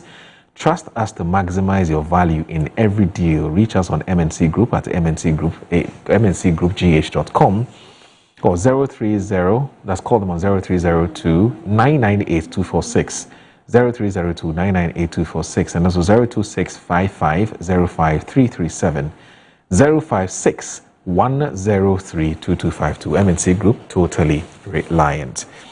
And then there's another one that I need you to know, but before then, let me remind you that Metro TV's World Cup coverage is brought to you by a number of organizations, and let me just acknowledge them. Now, so the FIFA World Cup 2026 is probably brought to you by Kale Charcoal. Constant use of Kale Charcoal toothpaste gives you a good fresh breath, whiter teeth, reduces dental plaques, makes the gem healthy and strong, prevents cavity, upset stomach, and hangovers. Estate Masters Limited, big thanks to Estate Masters Limited for proudly being a sponsor of the Ignite Media Group's coverage of the ongoing World Cup. Estate Masters is your home of litigation, freelance, and property this World Cup season. Call them on 0500-304441 and grab your affordable lands. 0500-304441 and grab your affordable lands. And also Food Tech. From the rich soils of Ghana, our farmers grow the finest ingredients we clean, hand select, and carefully craft into bold, unforgettable flavors. And when you open a little bag of big taste, it's pure, bold, and unforgettable flavor bursting in every bite. Call us if you want to experience exactly what I'm telling you. Call us on 0243 60 92 71. 60 92 71. That's 0243. And also EBA phones. EBA phones, do you want a brand new or used iPhone but can't pay in full? Don't worry, EBA phones got you covered. Just make a deposit of 40% and pay the remaining balance in 3 solid months. No guarantor, no collateral. just your Ghana card and proof of employment or anything that shows you're working. All iPhones from XR to 17 Pro Max are always available, and the most interesting part is that you take the phone home same day after you have made the deposit. No plenty stories. We also deal in quality used HP laptops at an affordable price. You can locate us at Circle, American Mall opposite the Odo Rice. You can also locate us in Takrady Market Circle opposite the First Samuel Enterprise. Contact. And then also you can locate us in Kumasi, Edum Prisons roundabout inside the Jokun building, first floor. Just go there and ask of EBA phones and you'll be sorted. You can also locate us in Dansoman main roundabout behind the Golf Filling Station, and also Madina Zungo Junction opposite the Old Municipal, Tetegu Junction Super Save Mall. Call us on 0200-689170, 0200-689170, or 0200-689175. There's also Genjami Dental Clinic Limited. Our services, we do examination, consultation, root canal or canal treatment. We do scaling and polishing. We do extraction. We do teeth whitening. We do braces. We do teeth replacement. We do teeth jewelry, restoration. We have branches in Accra, Nungwa Main Lorry Station. We're also at Atomic Down, Kwabenya Roundabout. In Kumasi, you can locate us at Abrepo Junction off Bantama High Street. I like how my Tree-speaking friends call it Bantama. Bantama. Yes, Bantama. In Techima, we're at the magazine of Kenting, the Kenting Road. Koforidia, we're near the Central Police Station, and also Takrady, Tadisco Junction. Alowa, opposite Ghana Commercial Bank. And Tamale, we are at Tishigu, opposite the post office near MTN office. Atonsu, High School Junction Traffic Lane. Contact us on 05987 31823, 05987311823, or 055-913-9582, 055-913-9582, also 0549-906588, as in 906588. Also sponsoring our World Cup coverage is KFC. Now, this football season, KFC is serving up a winning deal for every Black Stars fan. Introducing the Black Stars box meal for only 100 Ghana cedis. You can get 4 pieces of chicken, you get 2 crispy tenders, you have large chips. Whether you're watching the game with friends, hosting a viewing party, or supporting the Black Stars from home, make every football moment even better with the Black Stars box meal at 100 Ghana cedis. Don't forget, Wow Deal is back at 35 cedis. More of what you love at a price you will love even more. That's right, get 2 crispy tenders, 1 juicy piece of chicken, and small chips for only 35 cedis. Available now at all KFC stores nationwide. KFC, proud official meal partner of Ghana football. KFC, it's finger licking good. Why am I telling you all these? I'm telling you this because Metro TV is been bringing to you the best coverage of the ongoing World Cup Mondial. So catch every thrilling moment at the FIFA World Cup live on Metro TV, Original TV, and Original 91.9 FM, bringing you the best in expert analysis and commentary. It's proudly brought to you by the companies that I just mentioned their name. And also remember that the Office of the Registrar of Companies wishes to inform all companies and business owners and the general public that the deadline for filing annual returns and renewing business names has been extended from 30th April 2026 to 30th June 2026. Now, this extension gives business additional time to regularize your status and to avoid penalties. So failure to comply by law, to comply by the new deadline may attract sanctions, including additional fees and possible removal from the company's register. Additionally, we're told that 318 companies have been earmarked to be struck off the register in accordance with the Companies Act 2019. Affected companies have 3 months from the publication date to take action or make representations. So for further inquiries, clarification, or to obtain a copy, kindly reach our call center on 0308 249 841. 0308249841, or you can just simply send a WhatsApp to 0599525774, or you can just connect with us on social media. That's at ORC Ghana. ORC, a trusted partner for business. Fee. Yes, sir. What else do you want to say about yesterday's game?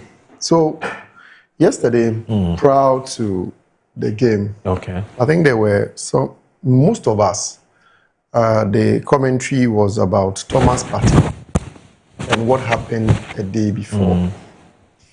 And let me say that I felt very, very embarrassed as Ghanaian.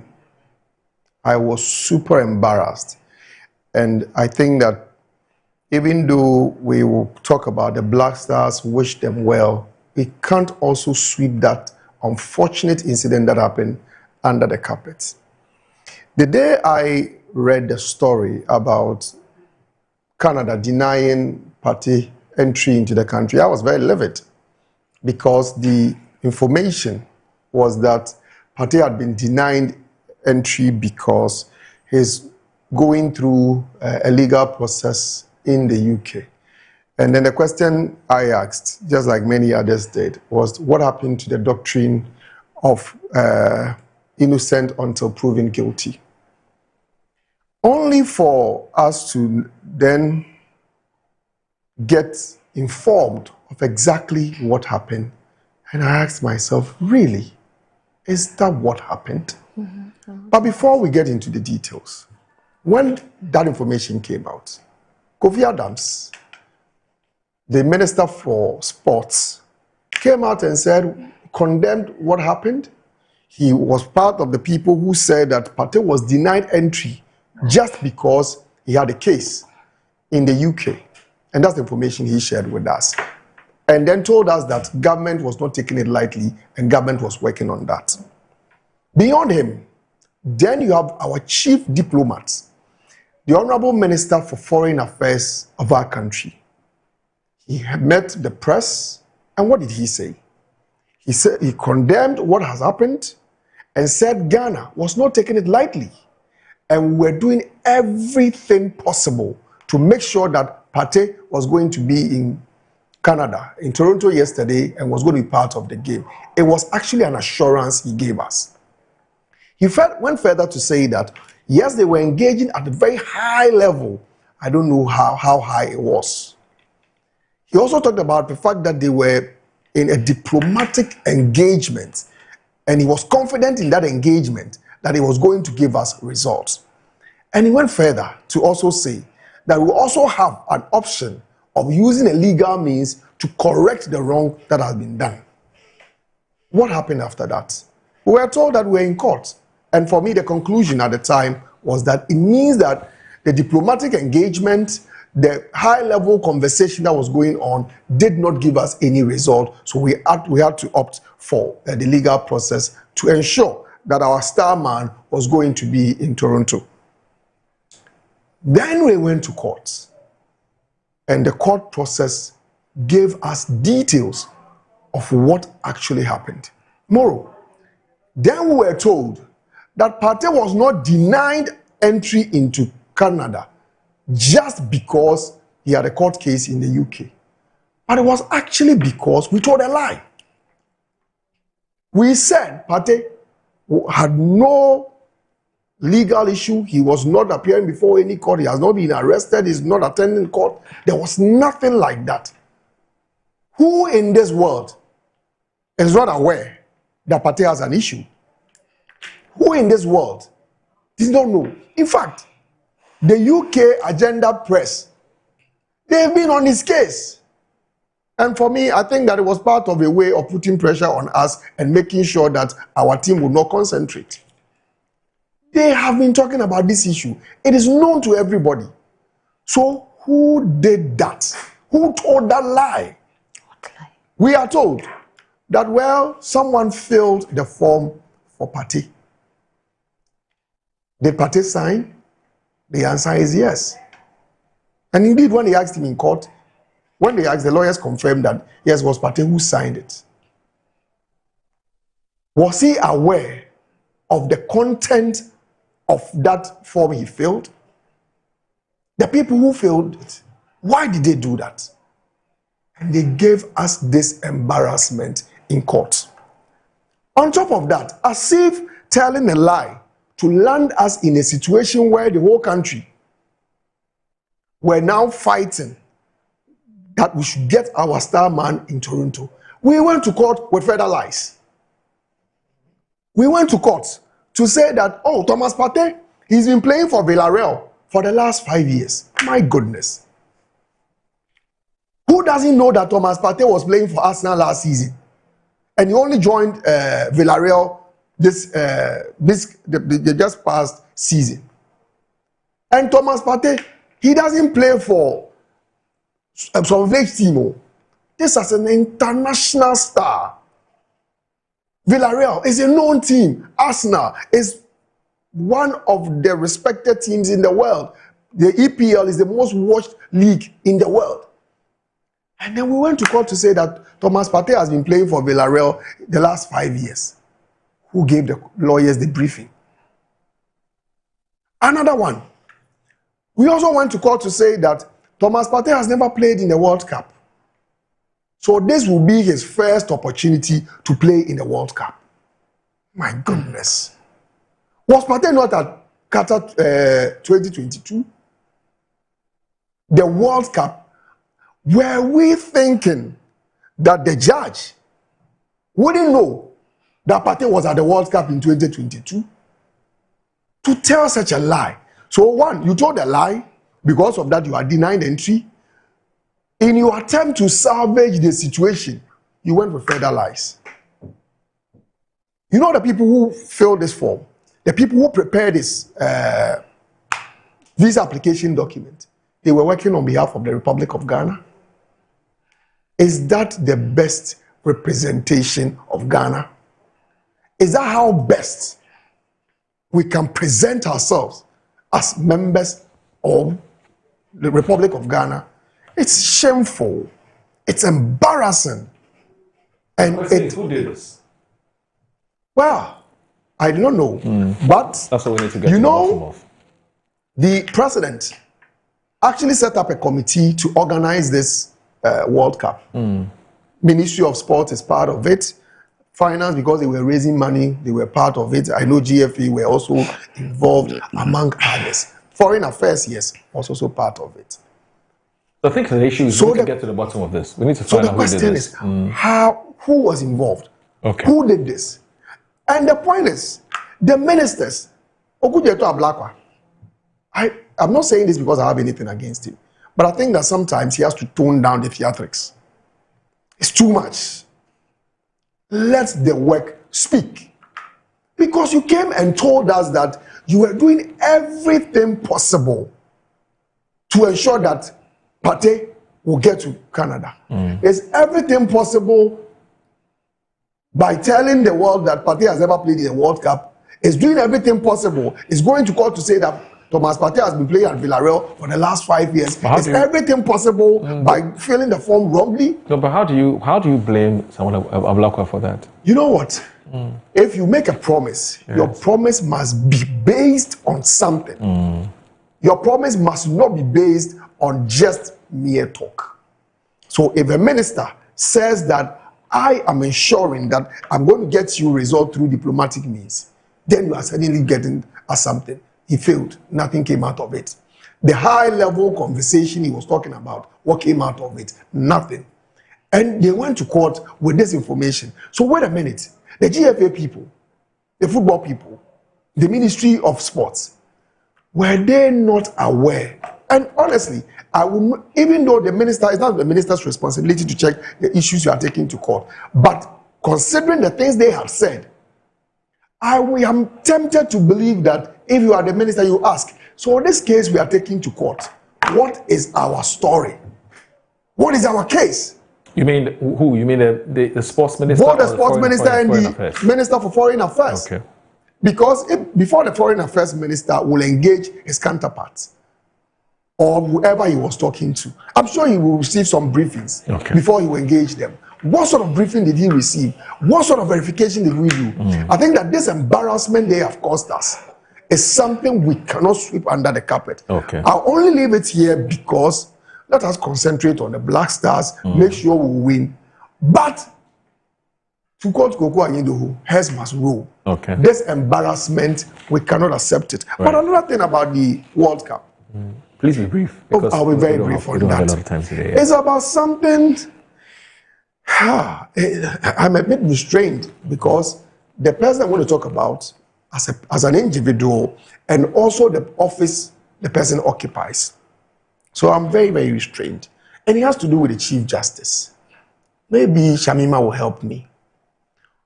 Was the Chief Justice part of the Vice President's delegation to Canada? You want to know? I wish to know. Okay. Because the optics do not look good. Moro, you know what? Before this Canada matter, on social media, people have been asking questions about the Chief Justice and his appearances at some, if you like, NDC-related social events, not national events, social events. It's one that raises concern. Justice must not only be done, but manifestly be done. And you can do that by making sure that the optics do not create an impression of a person being compromised. I will not go to the extent of Shamima and his people who were calling the Supreme Court unanimous FC and all that, because that is an institution that requires all of us our respect. But wait a minute. Do you know Speaker Bagbin? From what I am reading from the media, he's in Canada.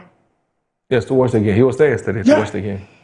Did you see Speaker Bagbin as part of the Vice President entourage? With Ofosu Ampofu and co taking pictures, hugging. That's the Chief Justice. Bagbin, you know he's a former NDC member of Parliament. The NDC actually recommended him to be the Speaker of our Parliament. But Mr. Bagbin also understands that he is the Speaker of Parliament. He understands it. Okay. So he will not put himself in that situation that will make people raise questions and ask, really? Uncle Yepochawara going to a funeral of NDC Communication Director's father-in-law. And in the midst of NDC, I'm not saying there's anything wrong with going to a funeral or going to a wedding, but the optics, you should please check it. It's not looking good. Thank you. Are you suggesting that the Chief Justice cannot socialize in this manner and still do a professional job? You know, all of us who have had a bit of legal education, we are told that judges cannot behave like me and you. It is not everywhere a judge can go. In fact, I remember Mr. Ansari even saying that judges at the point, they were not even expecting them to even use the same public transport with other people because the expectation was that they will be compromised. Because just imagine me and you always seen together, driving around together, and my matter appear before you in court. Okay. No matter how fair you are, their perception will be that these are people who are always together. All right. So people go for no more 2 of us at home, walking around town together. Okay. Can we genuinely expect that you'll be fair? Okay. Mr. Right. I hear he's a Liverpool supporter like myself. Okay. Yes, he should enjoy his football, but please, we beg you. The optics are not looking good. Mo. Okay. Can I say a few things? Please you know, Fifi started on a very good boy note this morning when we were about to talk about the Black Stars win and said that, he doesn't want us to engage in petty politics. We should let the Black Stars, But what he has just done here is completely counter, to his admonition. So let me start with the Chief Justice going to Canada. Fifi Boafo, is he telling us that during their time, no member of the judiciary can and was found at any social event of the New Patriotic Party? It is not true. And the second thing is that, look, there's another photo of this same Chief Justice standing next to Godfred Yeboah Dame wearing, look at it. It's on social media. Look at it. I'm sure your producers have it. At another football event. Just really? Take a look at it. I'm told he's a football enthusiast. He's an avowed football enthusiast. Yes. And he's capable as a Chief Justice of carrying himself to Canada to watch whatever football. So you think that if he appears in Canada to watch a football match and the Vice President is there, he shouldn't show up. You see, I always say that the NPP keeps inviting the NDC to mirror their bad behavior when they're in government. And we declined the invitation. It is exactly because they know what they did that they always make these kinds of statements with the confidence that they make them. They knew what exactly their relationships were, personal relationships with members of the judiciary. They knew what they did, you know, to procure certain outcomes from the judiciary. That's why whenever they see any member of the judiciary at any event, they begin feeling jittery. You know, and there's a proverb in Wali that says that Sumaran Jorosu, the blacksmith, is the same person that fears the cut of a knife. But I'll tell him that we are never interested in, you know, in mirroring their bad behavior in terms of the way in which they brought a lot of these institutions to disrepute and, you know, eroded trust in those institutions. Not my words.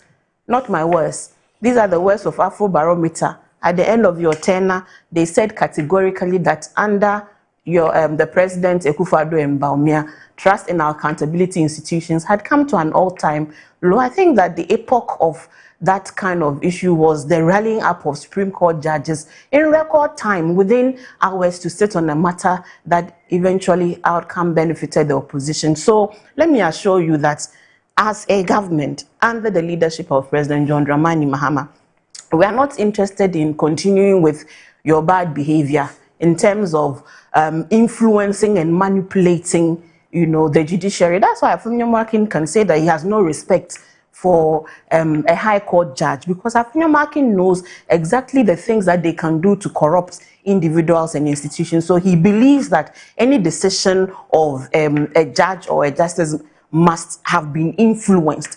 Any appearance of a member of the judiciary at any event at all means that they are, you know, dining with members of the government. And so if there comes a point where they must do their professional duty, they will not be able to do it. President Mahama is not of such.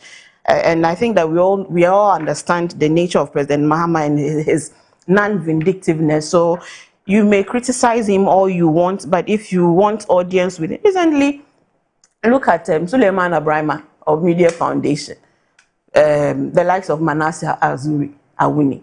So let me assure you, President Mahama is not one to abuse, and that is exactly what I was making in the post that you were on Peace FM running me down when I said that, oh, personally, I am happy Indrum had won.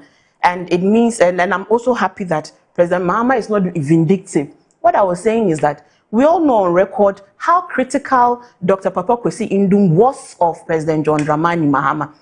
And if you, the MPP, think that it is plausible and possible and presidents can procure, you know, outcomes at the courts, then President Mahama, if he was minded so to do, would have used his executive power to do what? To procure a negative outcome against Dr. Papa Kwesi Indum, who was one of his avowed critics. What is the difference? The difference is that in the book that Manasseh wrote, when he was critical about the former president Akufo-Addo, and later on he narrates of trying to seek an audience with Akufo-Addo and speaking to Gabi to help him. And Gabi said that no, Akufo-Addo will not grant you that office because you've been mean to him. Was he not mean to President Mahama before? The President Mahama was burying his mother when Manasseh published the Ford story. And yet, when he published the book, he got an audience with the president. The president even bought the book. So I'm saying that when we do a character assessment, you can sleep easy, knowing that President Mahama will not abuse his presidency in trying to procure outcomes that, you know, are undeserving of the matter at hand. So sleep easy. That one is not of President Mahama. What we must always say, and I say it to everybody, every individual, every institution, the judiciary, the executive, the legislation, the Constitution grants you powers. You're all adults, you're all professionals. Do your work to the glory of God and by your good conscience. Do your work. Why?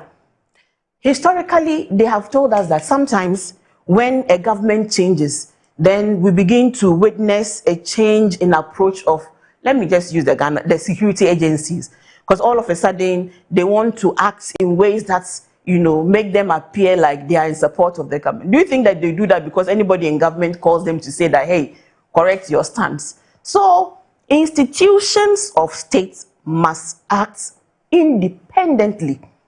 And it behoves on all of us, because at the end of the day, we'll all be judged, individually when they do the Corruption Perception Index. And this time, the presidency is on the list of the least corrupt. There's a reason for it. The Ghana Police Service is still high. So I will tell Ghana Police Service, so correct your own. Do you understand? Because if you say that presidency or the president or executive is influencing you to act, and every year when we do Corruption Perception Index, you are high on that, aren't you interested in washing your image? Should you denigrate your image to the preference of any individual? Are you there? You are an adult of sound mind and sound body in a position that is protected by the Constitution.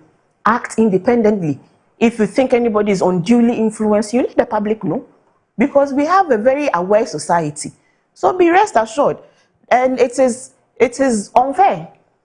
But I understand where they are coming from. They're coming from a position of fear. Fear from what they know can be done with power. And today I've just given you an example that the two presidents that you have experienced are as different as night and day.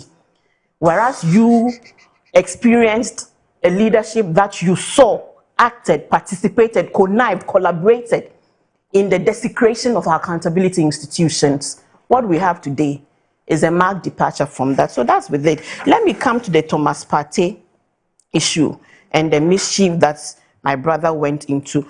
I'm reading from a report, where is the name? TheGuardian.com, which I think might be more independent, for the purpose of this conversation. The bottom line is that Thomas Partey has applied also for entry into US.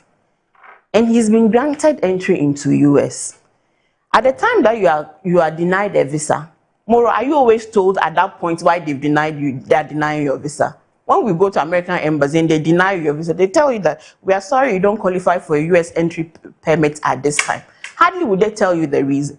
So when you come out, your presumption would be what you think might be the reasons why you're being denied entry. And everybody knows that. With the Thomas Partey one, it is with his ongoing case in the UK.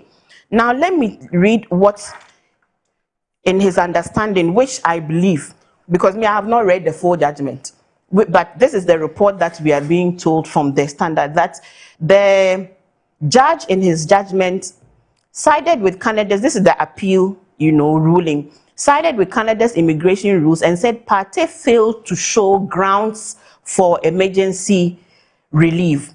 At issue are the 7 counts of rape and 1 count of sexual assault that Partey faces in the UK. And he has pleaded not guilty and is awaiting trial in London next year. In his rejection of his application, Canada has said that immigration decisions are made on a case-by-case basis and that hosting the World Cup does not change the country's immigration laws. He said granting Partey relief would have lawfully rendered inadmissibility finding and facilitate his entry for a specific event. Now, in an affidavit filed by the court, Partey pledged to remain under the supervision of the team, blah, blah, blah.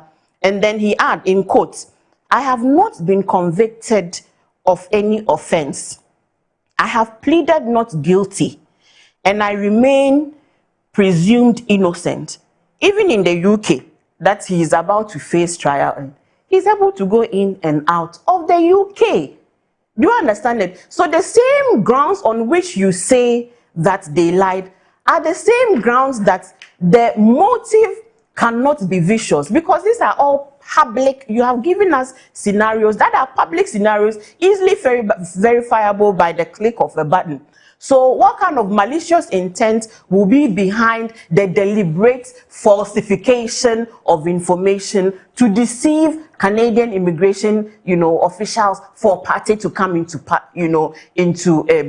Canada, which same did not apply in his US, application. So Canada insists on its rules. They've denied the rule, but to make it look like some people sat in a dark room and decided to come and maliciously lie and, to get party is the height of mischief that you have admonished this morning that we shouldn't enter into. It's the height of mischief. If there are any lessons to be learned, let's call all of them and let's learn the necessary lessons. But I'm saying that this same party goes in and out of UK where he's being tried. And you yourself, till date, you have refused to speak about bringing Ken Ofori-Atta to come and face judgment because you have said that we should not presume people guilty until they have been tried in the court of law. So in Thomas Partey's mind, he has not been convicted of any criminal, offense. He is under trial.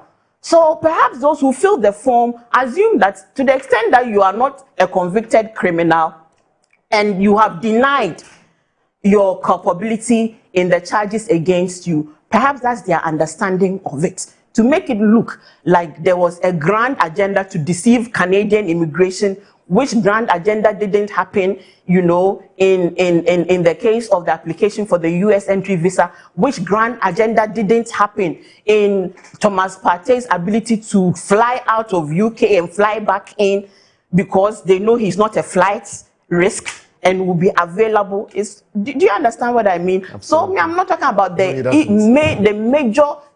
main issue of rape. Rape is a very serious offense, and if he has raped anybody, he must face the full consequences of it. We are talking about teachers abusing, assaulting, having sexual relationship with students and wards under their authority. So nobody will sit here as a woman and try to discount the severity of the case that a party has to answer. But just like you preach, that even bringing members of your administration to face rule of law and due process, even that has led you writing series of letters to diplomatic missions and writing letters to the UN, crying that your rights are being abused. Even that, bringing you to account for your stewardship. Today you are saying that somebody who in one way said, oh, you don't think that people should be judged before they are found to be guilty, and then you make it look as if there's some grand conspiracy on the side of government. So that's not it. If there is any wrongdoing, even in the processes of the filing, I think that you cannot read criminal intent into it. At best, maybe it's inadvertent or a weak understanding of what the questions demanded. And for that, I don't think there's anything wrong if it is found after the fact, because people now should sit and go through all of it and see where there were some mistakes in that that were not fatal in the other applications that they had made, so that we can understand the nature of Canadian immigration laws as different and as distinct, as that of other jurisdictions. But there cannot have been any ground collusion to deceive only Canada and leave out the rest. And so my conclusion is that if there are inadvertent mistakes that have been made, I think that all of them should come back to the table and see where the mistake was, so that we don't repeat such mistakes. But obviously not a grand collusion by anybody. You don't think that, Shamima, somebody should be answering questions on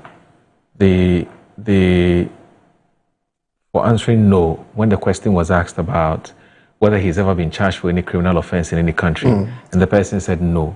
So that is the interpretation. Yeah. I'm saying that it may be an inadvertent understanding of the question. Because you see, this is what the quote that I read to you, he says that I have been charged of an offense, to which I have said not guilty to. Exactly. To which I am going to stand trial for. So that reading might be different from understanding that have you been charged of a criminal offense, as in have you been judgments, convicted. Yeah. So I'm saying that people can misunderstand because sometimes so your strong suspicion is that the person may have misunderstood the question. If that was a direct question, that was the import of the question, because you cannot say no on a matter that we all know. Right, because the reason why you would not be tempted to think it was deliberate, because the question was to what end? Yes. Why would somebody want to do that? Because we all know that Partey is going through trial in the UK. Do you understand it? So I'm saying that but to impugn some collusion, criminality, grand agenda to deceive only Canadian immigration officials. When the man has had an entry for even, like I think even the US one, they gave him a very restricted period for the reports that I have read. UK, he has left UK. So that's the bottom line I'm making. That's my bottom argument. A minute to go. You still don't think that this is possibly a case of you know what, Moro. Somebody just I worked at the Public Affairs Department at Cocoa Board. Okay. And the department is responsible for the procuring of visas for Cocoa Board staff, farmers, or anyone traveling on behalf of Cocoa Board. Okay. And one of the things you do when the protocol officers at the department, when they fill the form, they will bring it to you as the head of the department to go through it and ensure that everything is fine. Apart from that, the person they are filling the forms for, they will sit with the person to go through it. You know what? I do not want to think that it is lack of understanding of the questions that were being asked. No, it's not. I'm not saying it's deliberate. You see, it is either incompetence or deliberate. Or it cannot be deliberate. How can it be deliberate? What in Christ's name? How difficult is it for someone to understand the question? Have you been convicted before, or are you going through? So, Fifi, you know what? Is it difficult? The question about what exactly happened is a legitimate question, but let's not continue to speculate. You can proceed to raise issues, especially when let's even agree that it was maybe an oversight, it was a mistake. Unfortunately, we do not have time. You know, the bit Shamima was talking about us to Partey admitting that yes, indeed, he has been charged. It was through the interview when they raised issue about but you are going through. You said no, but you are going through, and that was when he said, "Oh yes, I'm going through that," and they had used evidence to back that. But you see, the point I'm making is that if already you have said this, which turns out to be untrue. You spent a lot of time on this. But you go to court. I get the point you're making. I'm saying, sir, Fifi, you are raising a very important issue. And I think that those who are so let me leave it and then let me leave it and address some other issues. Oh no, our time is up. Unfortunately, really, our time is up. You know, you had a long period. You went on and on and on. You spoke for almost 15 minutes. Oh, what Shama missed you. Hurry to go. Let me. She also has a program. No. Let me quickly do this. Let me quickly do this. Yeah. No, let's quickly. No, our time is otherwise they'll take us off. Unfortunately, you've been doing this job for a long time, so you don't understand.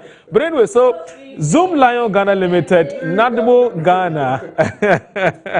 so Zoom Lion Ghana Limited, NADMO, Greater Accra Dredge Masters Limited, actually deployed specialized equipment to dredge and desail critical drains at Weja, Mempasa near the University of Professional Studies, Accra here. Malam overhead and other areas in the Greater Accra region. The exercise is a partnership between FEDEMS Limited Ghana, the Police Service, National Ambulance Service, Ghana, City TV, and MMDAs. Now, this happened on the 14th of this month. Let's watch this.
All right, that's our Sanitation Watch. It's our newest baby on Good Morning Ghana. We spent about 5 minutes just to let you know what organizations like Zoom Lion Ghana Limited are doing in keeping our cities clean. Congratulations once again to Zoom Lion.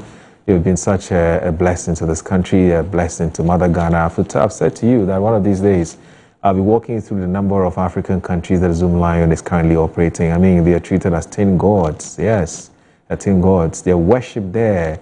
They took the solutions from Ghana, they've taken it to the other African countries, and they're delivering solutions to their sanitation problems. That's what, people who dream they dream big and dream well. That's what happens to them. They get to serve not just their home country, but they serve other countries as well. They can do a lot more for this country with the right support, with the right backing, and with the right resources. Why not? Anyway, so that's Zoom Lion's flood prevention exercise, which is still ongoing. If you missed the update, we just brought it to you. So Zoom Lion's flood prevention exercise is still ongoing, and we'll be bringing you an update from time to time on Good Morning Ghana. And those of you sending messages, I'm so sorry I have to disappoint you today because I don't have time. Time is not a good friend of mine today at all. And so Kwesi Kuteh is here. He's not here to bring you sports. He's here to bring you school's homecoming. Yeah, school's homecoming. That's what's new, my brother? Yeah, I'm doing good. How about you? Congratulations to the Black Stars. Yeah. They made us proud yesterday. A lot of us were not so sure that we were going to win. It would have been interesting to dig up and find out where Caleb Irenchi attended school. Well, I think that would be great to find out. Because I hear he went to football school. Okay. Oh, right. Right to Dream. Right to Dream, yeah. That's where he went. And from there, he moved to where Michael Essien is coaching him. Is it Nordjylland? Nordjylland, yeah. Nordjylland. So he's been there for some years now. So when you go there, you look at. He's been played by Michael Essien. Yeah. Fantastic player. Yeah, fantastic player. He's only, what, 19 or 20? 20 years. 20 years, yeah. Fabrizio Romano is reporting that Arsenal is they're on his heels. After tomorrow. After yesterday's game. Match. But then even prior to that, they've been monitoring. And I think the interest is probably just shot up after yesterday's performance. Actually, the guy did something I don't want to believe. He wanted to change his shirt. You know, the last minute. Yeah. It looks like during the celebration. I was confused. Yeah, it looks like during the celebration, he took off his shirt or something. Oh. And then Charlie, we were to chop a red card. And then he said, the shirt was. It's torn. Yeah. I think when he scored. When he scored, he was smart about it. That is my suspicion. Yes. Maybe genuinely it was torn. It was torn. Yeah. But when I saw it, I was like, no way, this guy. Could have easily attracted a red card. Anyway. All right, so the School's Homecoming show is coming to you in some few moments to come. But before that, let me talk to our distinguished panelists. Let me check with you. What is happening with senior high schools? I mean, teachers and students, sexual misconduct and so on. I would want to find out your impressions about what's going on. And let me also check with you also, the both of you, whether in your time that was happening. Because, I mean, it's becoming unbecoming, and we are wondering why it continues to go on behind the scenes. And then later, social media is now revealing almost everything to all of us. Well, let me say that I do not have evidence of that happening during our time in school. I think because there was no social media. 96. Yeah. But there were stories. Okay. There were stories. Does this teacher has interest in this girl, or that teacher has interest in that girl? But of course, you do not have evidence to back it that yes, indeed, it was happening.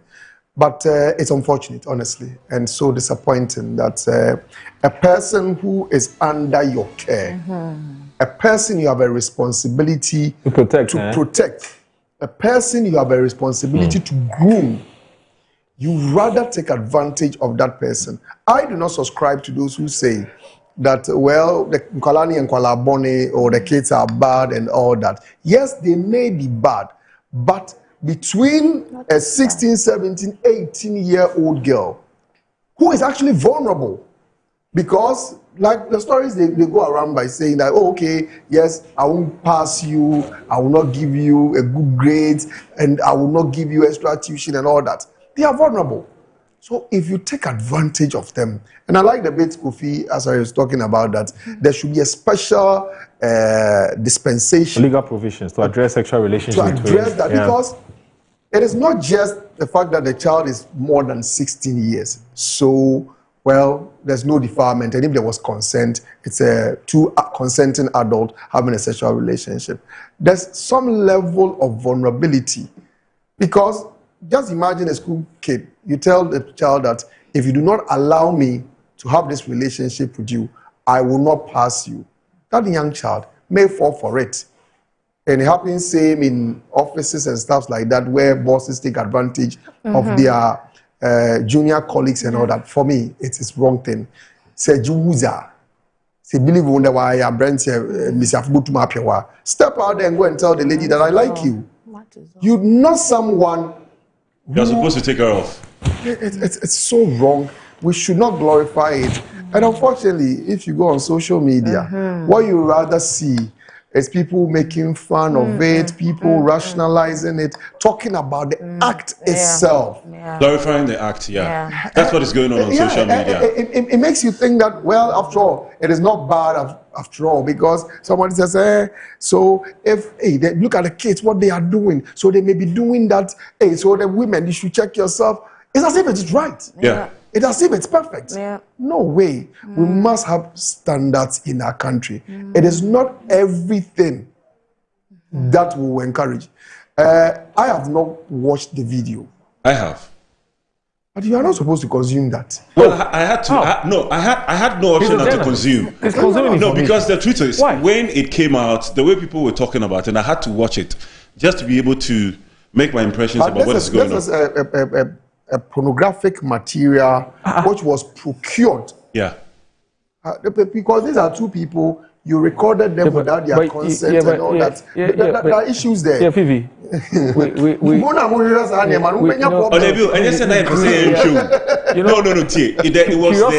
was curiosity is the minimum of a journalist. So we've seen the video, we have to see what's happening. And then we'll come sit here and condemn it. But when you read the Cyber Act. When you watch the thing, it's a crime. Especially distribution of the information. Yes. It's an offense. Yes, an offense. Oh, but they're going to worry us. No, we have to consume so we can come and so that we can know what to talk about. If you travel to some jurisdiction, they find child pornography or underage sex material on your phone. You can be liable. It's an offense. It's an offense. It's an offense. All of you who have been saying we've watched it. Yes. I'll bet your phone. Let me say mine.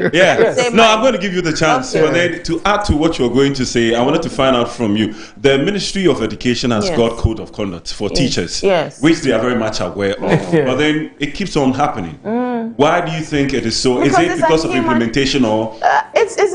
With all human institutions, there are always going to be these breaches. I think that the counter is a strict enforcement of your own, regulations and laws, and where there's criminality, involved, to ensure that without, fear or favor, you ensure that the people at the heart of it, face the consequences of their action. So we expect that the GES would follow this issue to its logical conclusion. If there is criminality involved, I think that the teacher in question ought to and must be, prosecuted according to the laws of the land and the GES own regulation. I expect that he should be relieved of his position as a teacher. Obviously, he has shown that he is not capable of, being a good guardian over what's under his care. The bigger conversations we must have, again, Fifi mentioned about the way in which we have conversations around serious matters as this, and turn those conversations into comedy. And it is the increasing blurring of the moral lines that is beginning to let everything seem acceptable, including fathers raping their daughters and defiling 3-year-olds. Because when you erode the moral lines between what is right and wrong with justifications and comedy and laughters, this is what happens. It emboldens, pedophiles, it emboldens predators, and they will keep on harming your girls. So for those who laugh at these things, imagine that it is your young sister that you have expended so much resources, family resources, to give an education to, who is now under, this kind of bondage with an adult teacher who ought to know better. remember that secondary school, these are adolescents. And in adolescence, your hormones are all over the place. You're trying to find yourself. You have crushes. You know, there are teachers you admire. You speak about admiring, teachers. It does not give any teacher the right to pursue any unholy relationship with, the girls. Let me bring the boys too. The boys are also having, some of these problems with male teachers who are, I don't want to use sodomizing them, because if they are not below 14, but who are having anal sex with them in the schools. There are seniors who are abusing boys in our, our secondary schools. Until you get caught and it becomes a national conversation, we are not putting the spotlight on the things that are happening in our secondary schools. And now, even in our primary schools, enough. And we must put the spotlight. Parents must know the things that are happening. School administration must work towards uprooting these undesirable elements within their school, because half of the time, school management is aware of which teachers are more proclived to doing these things. They will hear, but because they want to protect the image of the school, sometimes they throw some of these things under the rug. Bigger conversations, the telephone has become a major problem. Last week, 2 weeks, UK Prime Minister has also announced that UK is going to ban access to social media. Yes. Access to social media for under 16. Yeah. Is it time to have these conversations? Yeah, I think what business do junior high school students, secondary, school students have holding phones with data? But why, Shamima, why are parents buying phones for their 10, 11, yeah, it's happening. Sometimes under the guise of security, under the guise of wanting to have, and sometimes it's not the parents that buy it. Through their own whatever they get access. So there's school supervision. Yeah, that's true. Supervision is important, and I think we must have the conversation about also banning social media for our young people, because it is becoming a major problem. It is condemnable, and we shouldn't encourage, these behaviors, especially in schools that are supposed to be safe learning spaces for our young people. Let me just thank you so much. Let me just add this before you come in. Those of you on social media saying some of the girls are bad, some of the girls are bad girls. It is not an excuse. Let's not even say it is not an excuse. What is bad? It doesn't matter what type of person we're talking about. You have no business. But the teacher is not bad. No, do you understand? You see, so on that note, let's not do that. On that note, thank you very much for listening. Thank you, Moro. Good morning to you. Have the very best of your day. And the Schools from Carmen show is coming to you in some few moments to come. Stay with us. We'll be right back.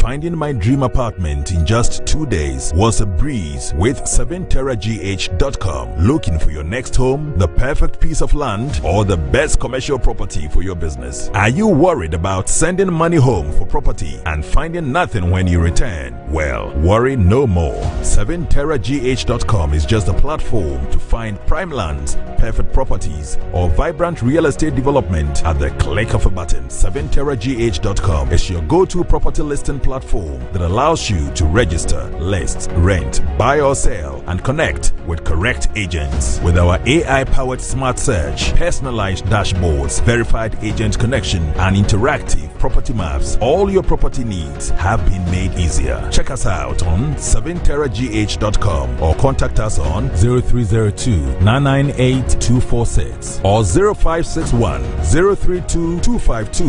7terragh.com, powered by MNC Properties. As the days come and go, there's always shit. Let colleagues explore all the planetary bodies. Our mission is in Uranus to treat hemorrhoids, anal fistula, anal fissure, anal incontinence, hidradenitis suppurativa, using laser Legasure for pain-free and speedy recovery. On Uranus Street, Accra, as Main Tuber Hospital and Coloproctology Center.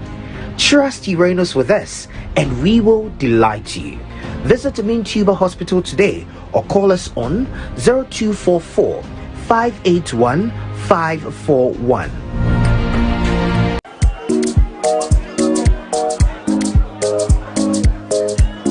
Madam, I'm looking for Abena.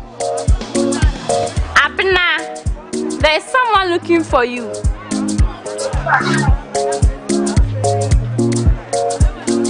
Madam, please, where's Abena?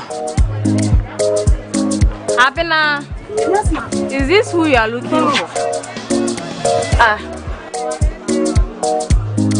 Madam, please get me Abena. Please. Della. Abena bra. Abena. Oh, Abena. It's not Abena rice. Eat any of that. Abena rice. And Nijin Kwa. FDA. The Black Stars made their first appearance at the FIFA World Cup in 2006 in Germany. And now, after 20 years, they are here again in 2026.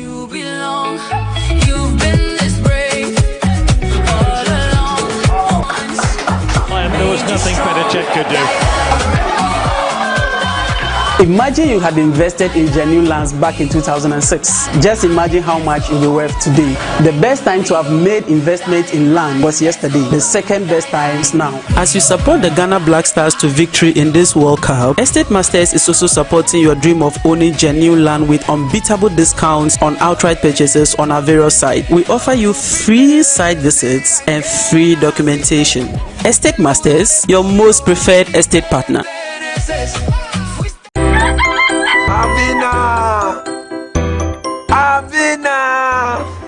Abena. Edi asema, menya oden. O tianti mu amanfo ada. O hye me boso obeto phone na mame. Me phone na say dada. Menya oden. Them was surprised man. Surprise ben. Surprise. Hey, Kofi papa. E phone o. iPhone 13. Nanya ne? Ende, me fankofo bi mienu. Amuko circle. Ene ba ko ni ka chena dan for hour. Ono odi ni Ghana card. Eko EBA phone so a. Otua 40% pen edi ni phone man no a. Da aka no betua ne kakra. Timothy ya me drop na me so me call ho. Ana me kwanya wo phone de bra wo. Oh, Kofi papa me da say. I'm sure. Wo EBA phones hadie, yeton iPhones ne ho akade nyina. Ye sanso de ma wholesale. So ye dealer na so pedodo atua. Anase afi na wo hye iPhone business na sia. Braya sia ye, hwehwe ye chira kwan e wo Accra Circle Mall. Any Tiptoe Lane, modern photos in chain. American Monso, ye ni Odor Rice ene di nhwenim. Kumase ye wedum ejekuma brunsan nim. Obetumi so hu ye e wo www.ebaphones.com. EBA Phones, no hassle cry.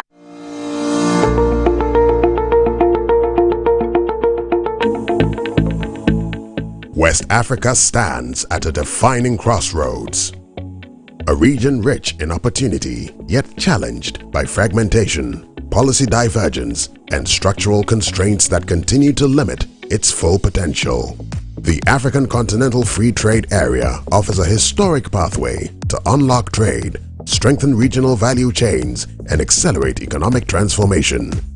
But today, the question is no longer what to do, it is how to deliver.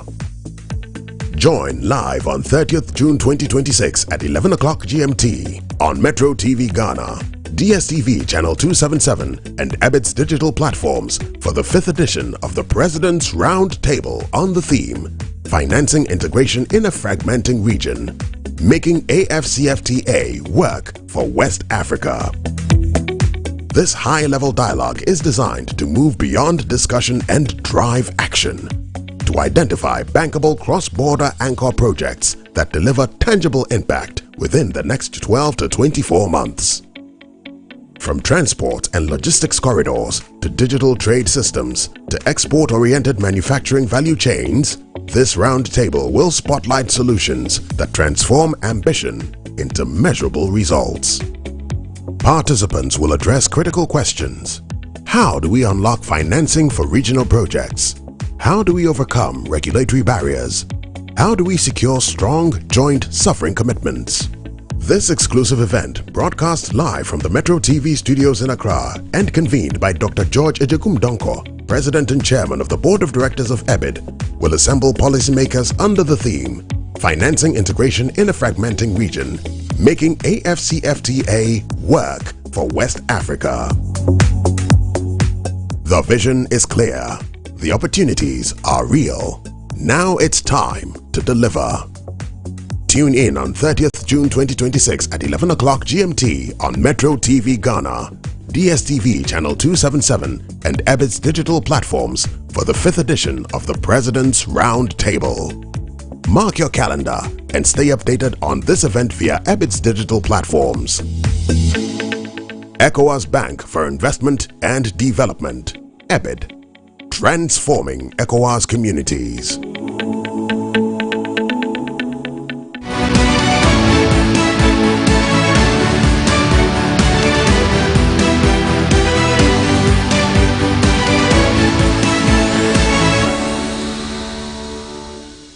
trendybeats.com.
trendybeats.com.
Is shining. Oh yes. Keep watching the School's Homecoming on Metro TV. See ya.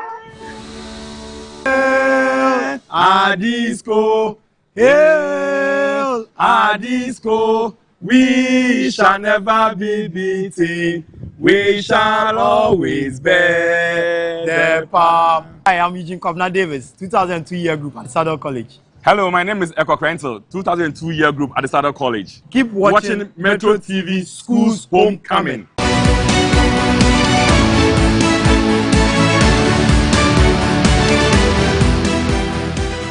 All right, good morning to you and welcome to the School's Homecoming show on Metro TV. We are live on Facebook at Metro TV Ghana, on DSTV on channel 277. My name is Nana Kwesikwetia, and this morning we're taking a trip to Cape Coast. And I'm talking about Amosa in the house. Do you know Amosa? Have you heard the name before? It's a popular name when you go to Cape Coast and you're looking at the senior high schools over there. I'm talking about, what is the name of the school once again? Agree. Memorial AME Zion Senior High School. Right here, they're right here with me this morning. And I'm going to give each and one of them to introduce themselves and then your year groups, and then we can start a conversation. Let's start with you. Resopokwe Free, 2002. And then about you?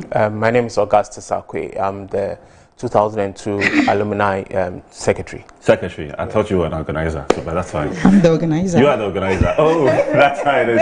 How about you? I'm Nanefia Anania Samoa, 2002 Glam Team. Glam Team. Yes. The glitz and glamour. Yes. The shada. And the swag. Everything. And then how about you?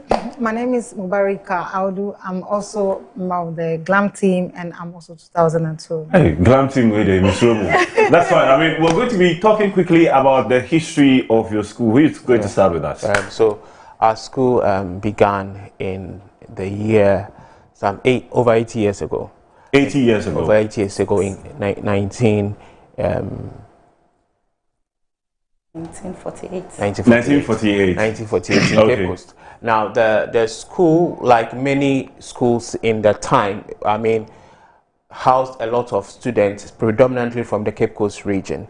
But as the years went on, we had students coming in from all over Ghana and became a melting pot of education in Cape Coast. A school that has been in existence for over 80 years should tell you the creed and caliber it is made of. Agri started by Reverend Minister Reverend Apia, and he named the school after his uncle, the legendary Dr. Kwejiri Agri. Yes, and so Agri was birthed. The school began with a few houses, and now we have 5 male houses and then 5 female houses. The school began with a humble population. Let me even take you to when we were in the school 24 years ago. Next year, we're going to celebrate our 25th anniversary. Back in 2000, we were the millennial entrants. We began the millennium, the 2000 millennium, with our entry into Agri. And when we went, we were just about 3,000.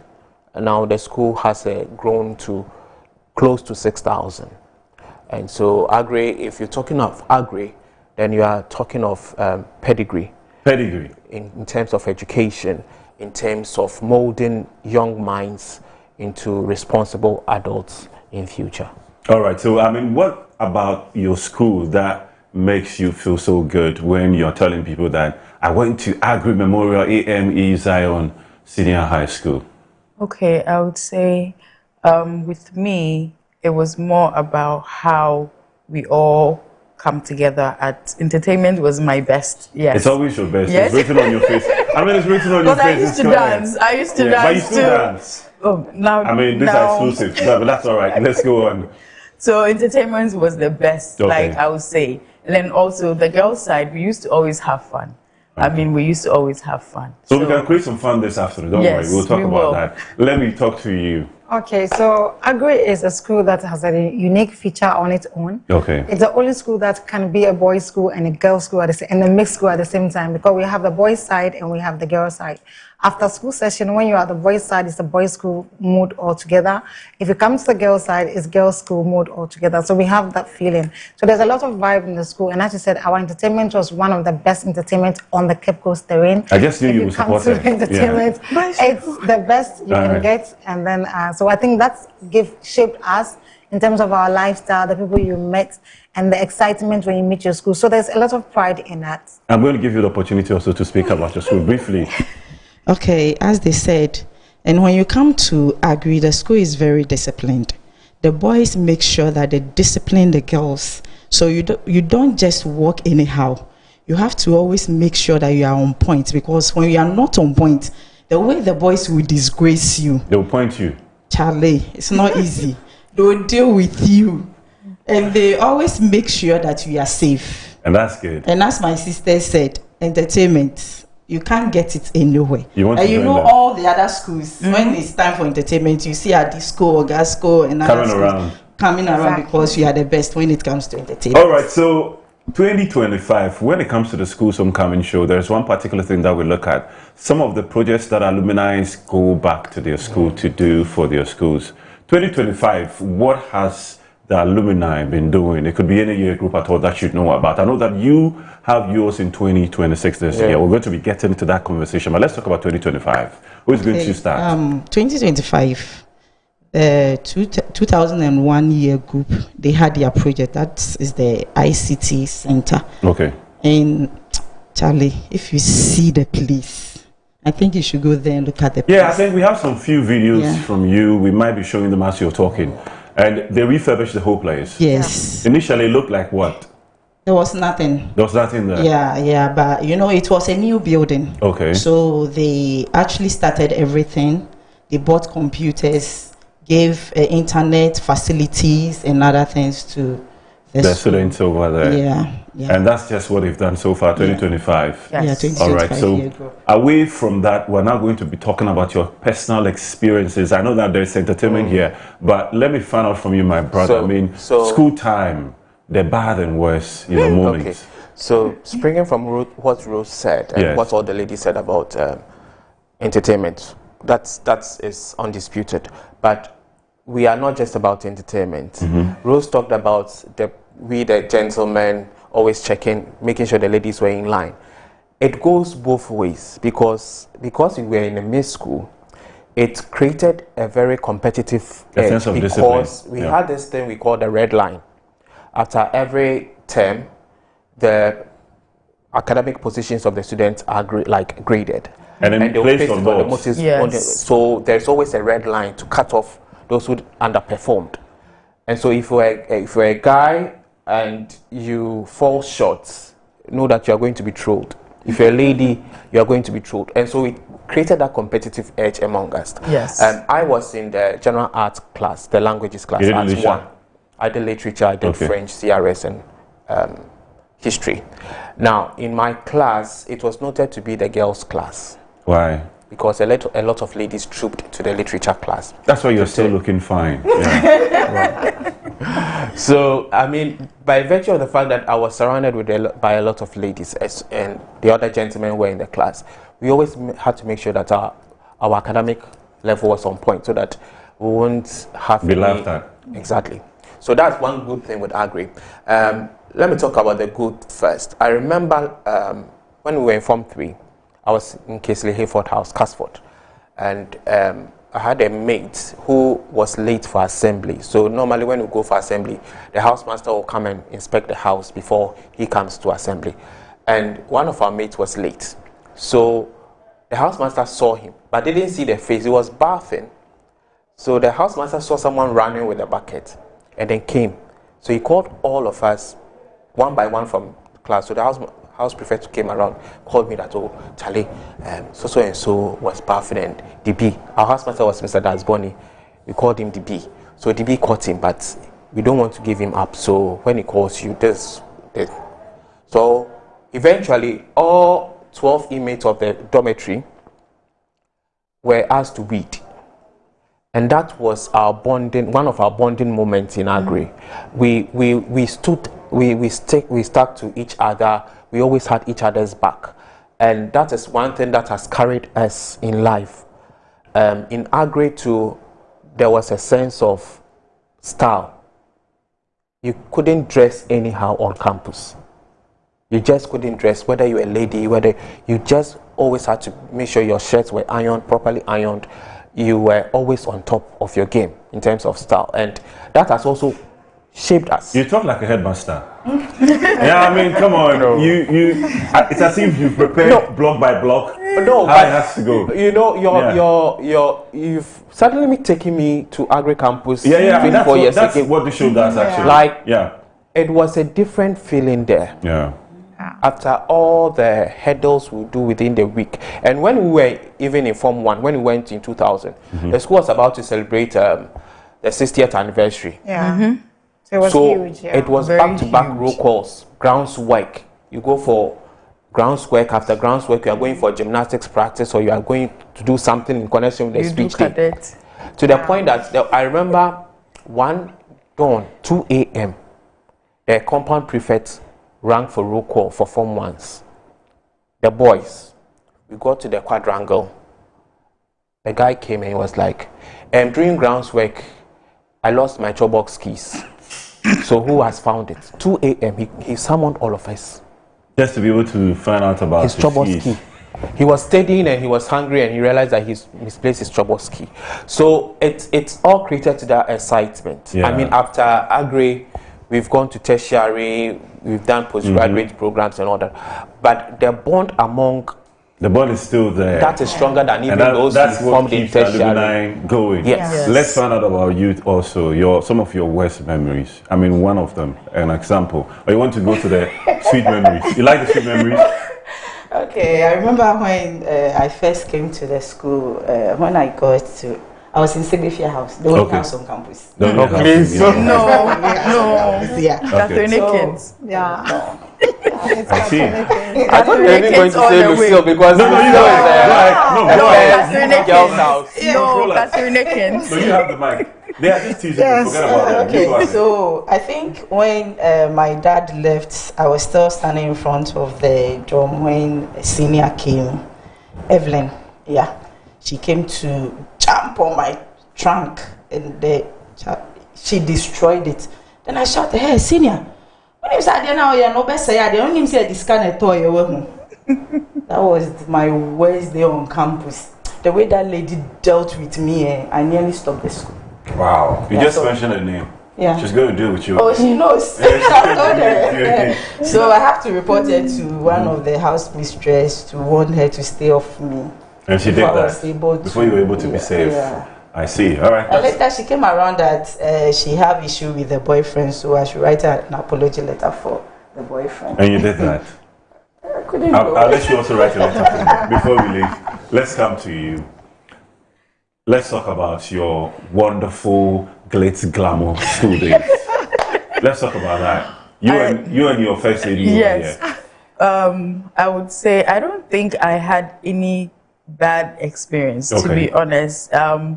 With me, I think when I came, my mom handed me over to your school mother. My school, no, not my school mother. Our head mistress at that time. Oh, okay. Yes. So I was always like at her house, you know. You say that. I'm always there. And when you misbehave, when I misbehave too, she punished me. Like she let me weed in front of her house, like Lucille house, and they'll be laughing at me. Oh, okay. So I mean, it's normal because when you do something wrong, you have to get punished. So I don't think I had any bad experience. I would say I think my experience was normal because you know in school when you misbehave, you have to get punished. And I mean, Agri was. I think I loved Agri. Agri still Agri for you. Yes, let's move on to you. It is. Yeah, I get it. I mean, the picture, I get it. For me, I would talk about another angle of the experience. There's something called Swevo. I don't know. I was like number one Swevo on campus. Yes. Swevo means that you serve all of the activities on campus and you don't do them. You don't do so anything. I'm like number one choice. Swevo on campus. Like you can find me not doing anything at all. Until one senior spotted that she's never seen me anywhere. I'm always like like into the crowd. So she called me to personally come and clean the whole of the the whole of the compound. At dawn, I did all of the cleaning because she's like, I've never seen you work here before. And also in terms of seniors, I don't know if they still bully you on Homo's Night. Homo's Night is really terrible. I don't know if they have to stop it or minimize the effects that it has, because I think it leaves a lot of trauma on some of the, even on Homo's Night I swerved. So because I tried to swerve my way in. So I'm kind of the people that are very, very suspicious. So if Athena could identify you, like you are very suspicious, I was number one sleek. So I think it gave me a lot of story to be happy about. And then there's something called Bue, where you don't go to church or you go to assembly. I was always on that She's taking you back into time. Yes. And then you have to scatter. So sometimes we kind of like, when the school get boring, we kind of like wait to happen. So everybody don't go to assembly on time or don't go to church service. And then the house mistress or house master had to come around. Then someone's like, hey, scatter, Bue, then everybody's running around. These are the fun things you come across, like, oh my God, this is fun. And so these are some of the experiences I like that. you I like have. that. Yes. By the way, we're going to dig into some Gary soakings. I mean, this morning we prepared breakfast for all of you. I think there's one thing we have to talk about is the double part of the school. So the double is like when you are having crush on people, like on school crashes. Oh, okay. So if we will definitely come to that. So we have a lot to talk about. I know. Yeah, but don't worry. I would want you to flow and talk about it, and don't hold back. Sure. All right. We're going to go into the Gary Soakins time, and it's a Kivo Gary Soakins time. We're going to take a break. When we come back, we dig into the Gary, and that's where we share the personal stories and also take a look at something very special. that would actually mean so much to us, and then also to those that are watching us. Some water, soaking spade easy, keep carry make for your office, boarding house, everything there inside, ground and sugar. I only need some water, soaking spade easy, keep carry make for your office, boarding house, everything there inside, ground and sugar. I only need some water, soaking spade easy. Welcome back to the Schools Homecoming Show on Metro TV. Don't forget we are live on Facebook at Metro TV Ghana, on DSTV on channel 277. Agri Memorial is in the house and the conversation has already started. We are about to dig into the Kivo Gari soaking time. This is what it is. Every morning right here, Thursday, 9:30 to 10:30, we make sure that when our guests are seated, we feed them with Kivo Gari. So it's time for Kivo Gari. See, you guys are all on your phone. I got shocked. Wow, wow. The addiction. The addiction. All right, so let's start this way. That's your Gari. Thank you. Yeah, I just fetched that for you. You can start pouring it out. There's the hand. Do it for the lady because the men were protecting the women when you were in school. That's a lot. So thank you. Let's go this way and pour in some Gari. And then let me find out from one of you. I mean, these days we see what is happening with senior high schools all over Ghana. Teachers and students fighting and so on. What are your perspectives? One of you can start the conversation. I think for me, there's an incident that is currently trending that has been a big worry to me about this Bole-ish incident. Yeah. So I think I would like to talk about that. Let me ask you, we'll move to that. It's one after the other. You are jumping. You like to jump. You like to jump. What I'm asking is, I mean, there's a misconduct happening between a teacher and a student. It's gone viral, but then we all know that it's been happening. Yeah, so I just want your perspective about that. And then we can go to the sexual misconduct, which I think would be her favorite because that's where her conversation lies. We're going to go to that. Don't worry about that. That's also another conversation too. But let's start with the first one. In terms of... Is it a fight? Yeah, no, I'm just saying teachers and students. We're looking at this generally. It's happening. When we were in school, we never had the social media, but then it was happening. It was happening. Yeah, so what's your perspective? What's your perspective? I think it goes both ways. All stakeholders have a blame to take. In terms Some of you can start eating whilst he's talking. In terms of the level of discipline a teacher can give a student, I think GES, the Ghana Education Service and government would have to reassess how corporal punishment or how students are reprimanded for their actions on campus.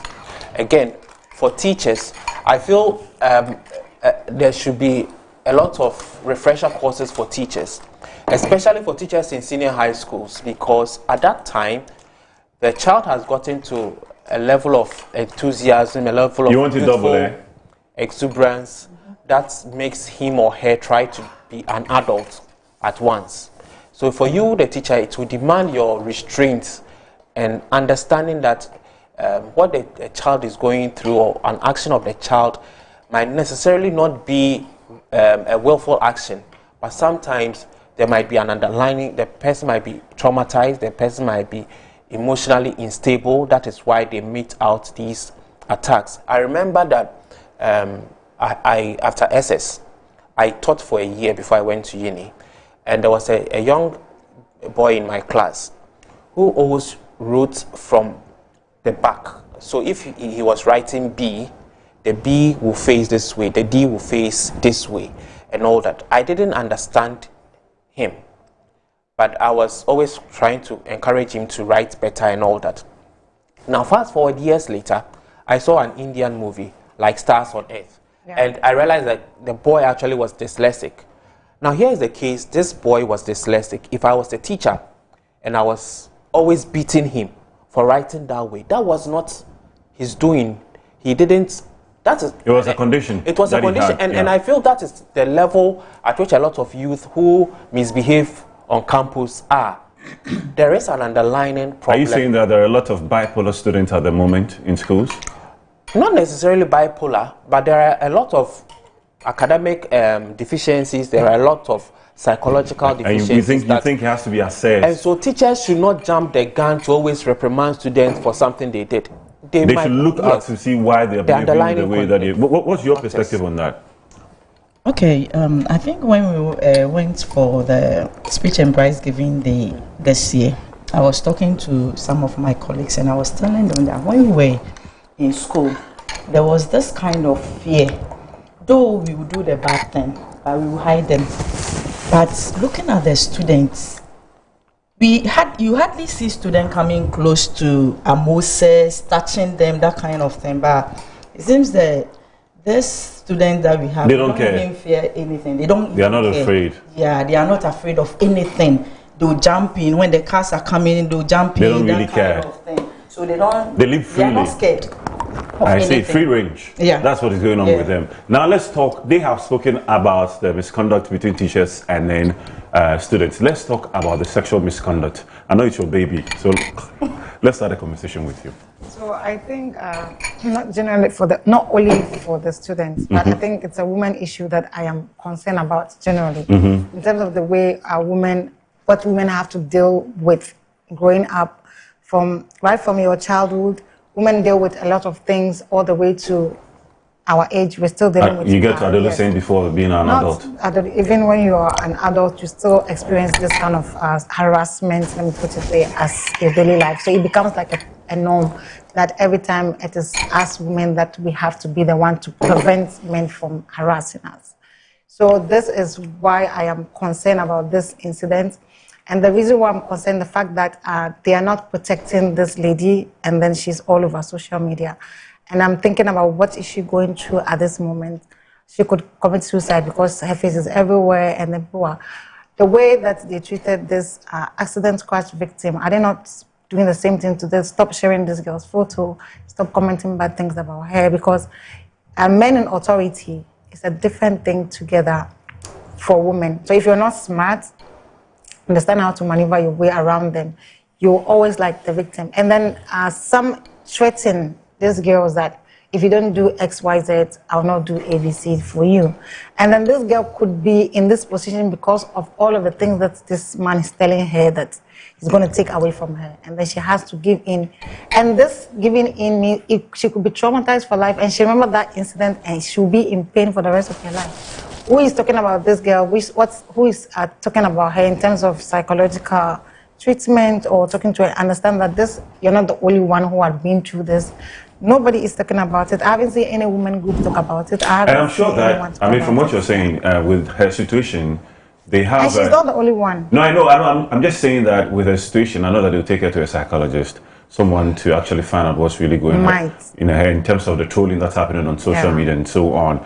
But then the bigger picture is, are we supposed to now allow psychologists to get into the schools so that they can work with the teachers, just to know the mindset just to know the mindset of students? No. I mean, share your perspective with us.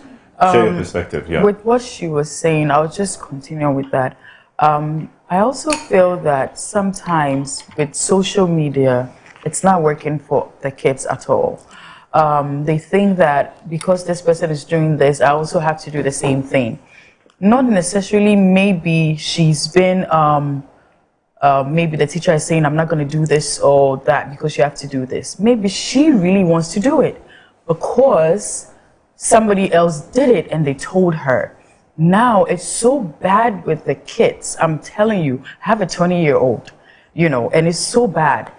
In the sense that things that he tells me, and even him, his attitude sometimes from what she was saying that kids it's like, they don't care. Like they have this nonchalant attitude. They don't care about anything. They live it freely. Freely. And it scares you as a parent sometimes because you're like, my time, this was not happening. So what's going on?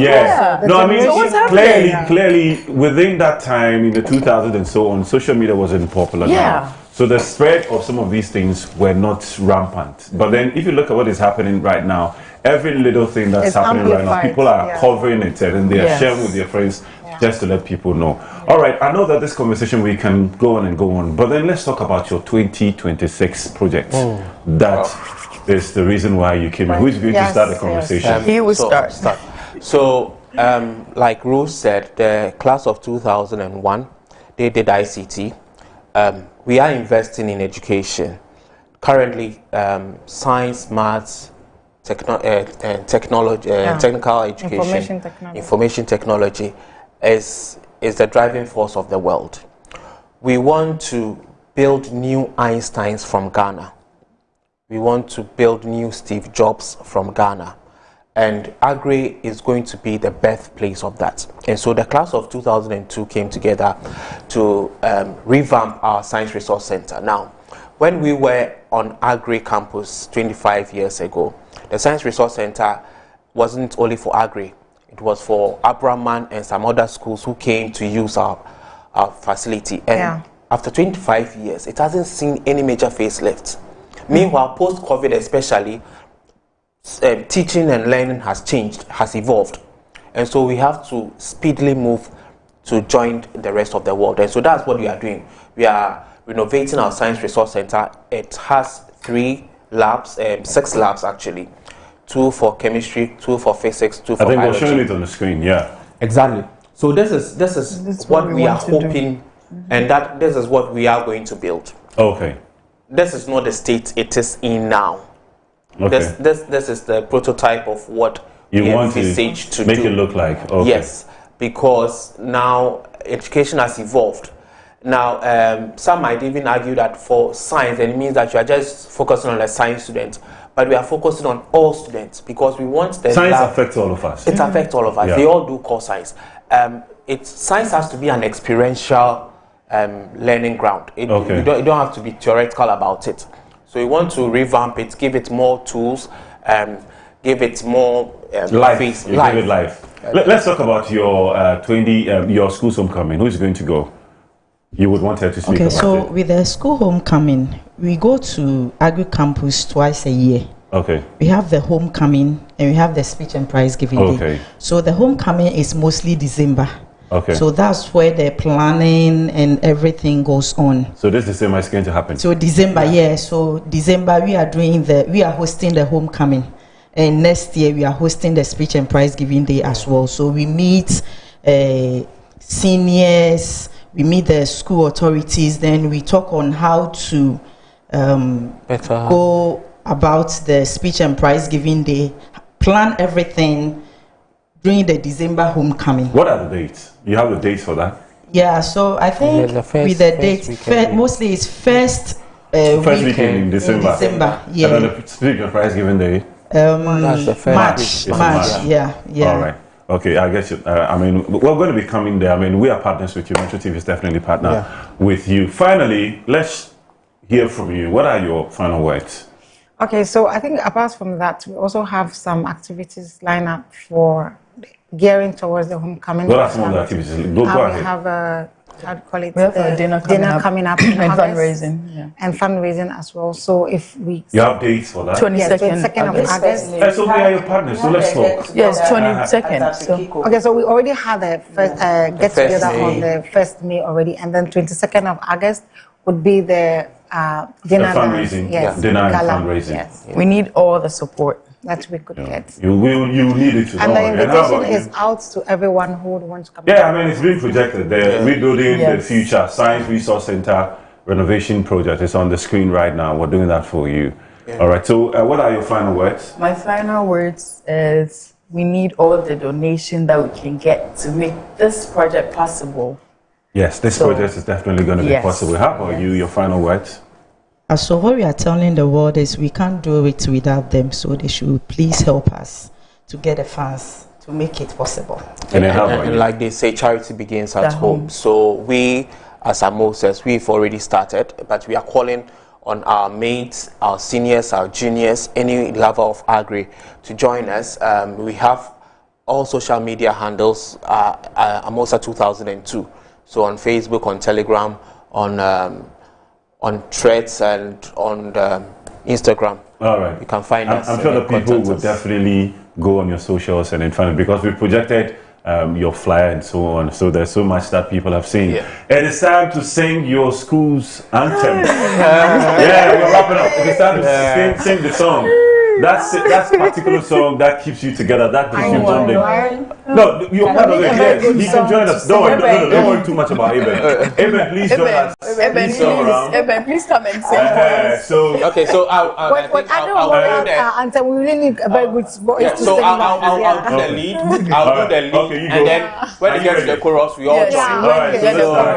1, 2. I'm amazing, we can rise and wobble to the skies, and notes of praise of men whose race is ours today. Then to all the world proclaim our mother Zion's name, and let the peace of heaven increase for us always. Serving Mass, so to fulfill our trust, our time to live and strive to live our country free. The word of God to sow on every soul, that Africans in heavenly through Minyera be. I'm amazing, we can rise and wobble to the sky, and notes of praise of men whose grace is our Agri Memorial Schools, ladies and gentlemen, right here on Metro TV. Alright, thank you very much, ladies and gentlemen, for watching us on today's edition. Next week, 9:30 a.m. to 10:30 a.m. We're going right here. My name is Nana Kwesi. We continue with the anthem, Agri Memorial. Alright, see you next week right here. Continue to watch the rest of our programs.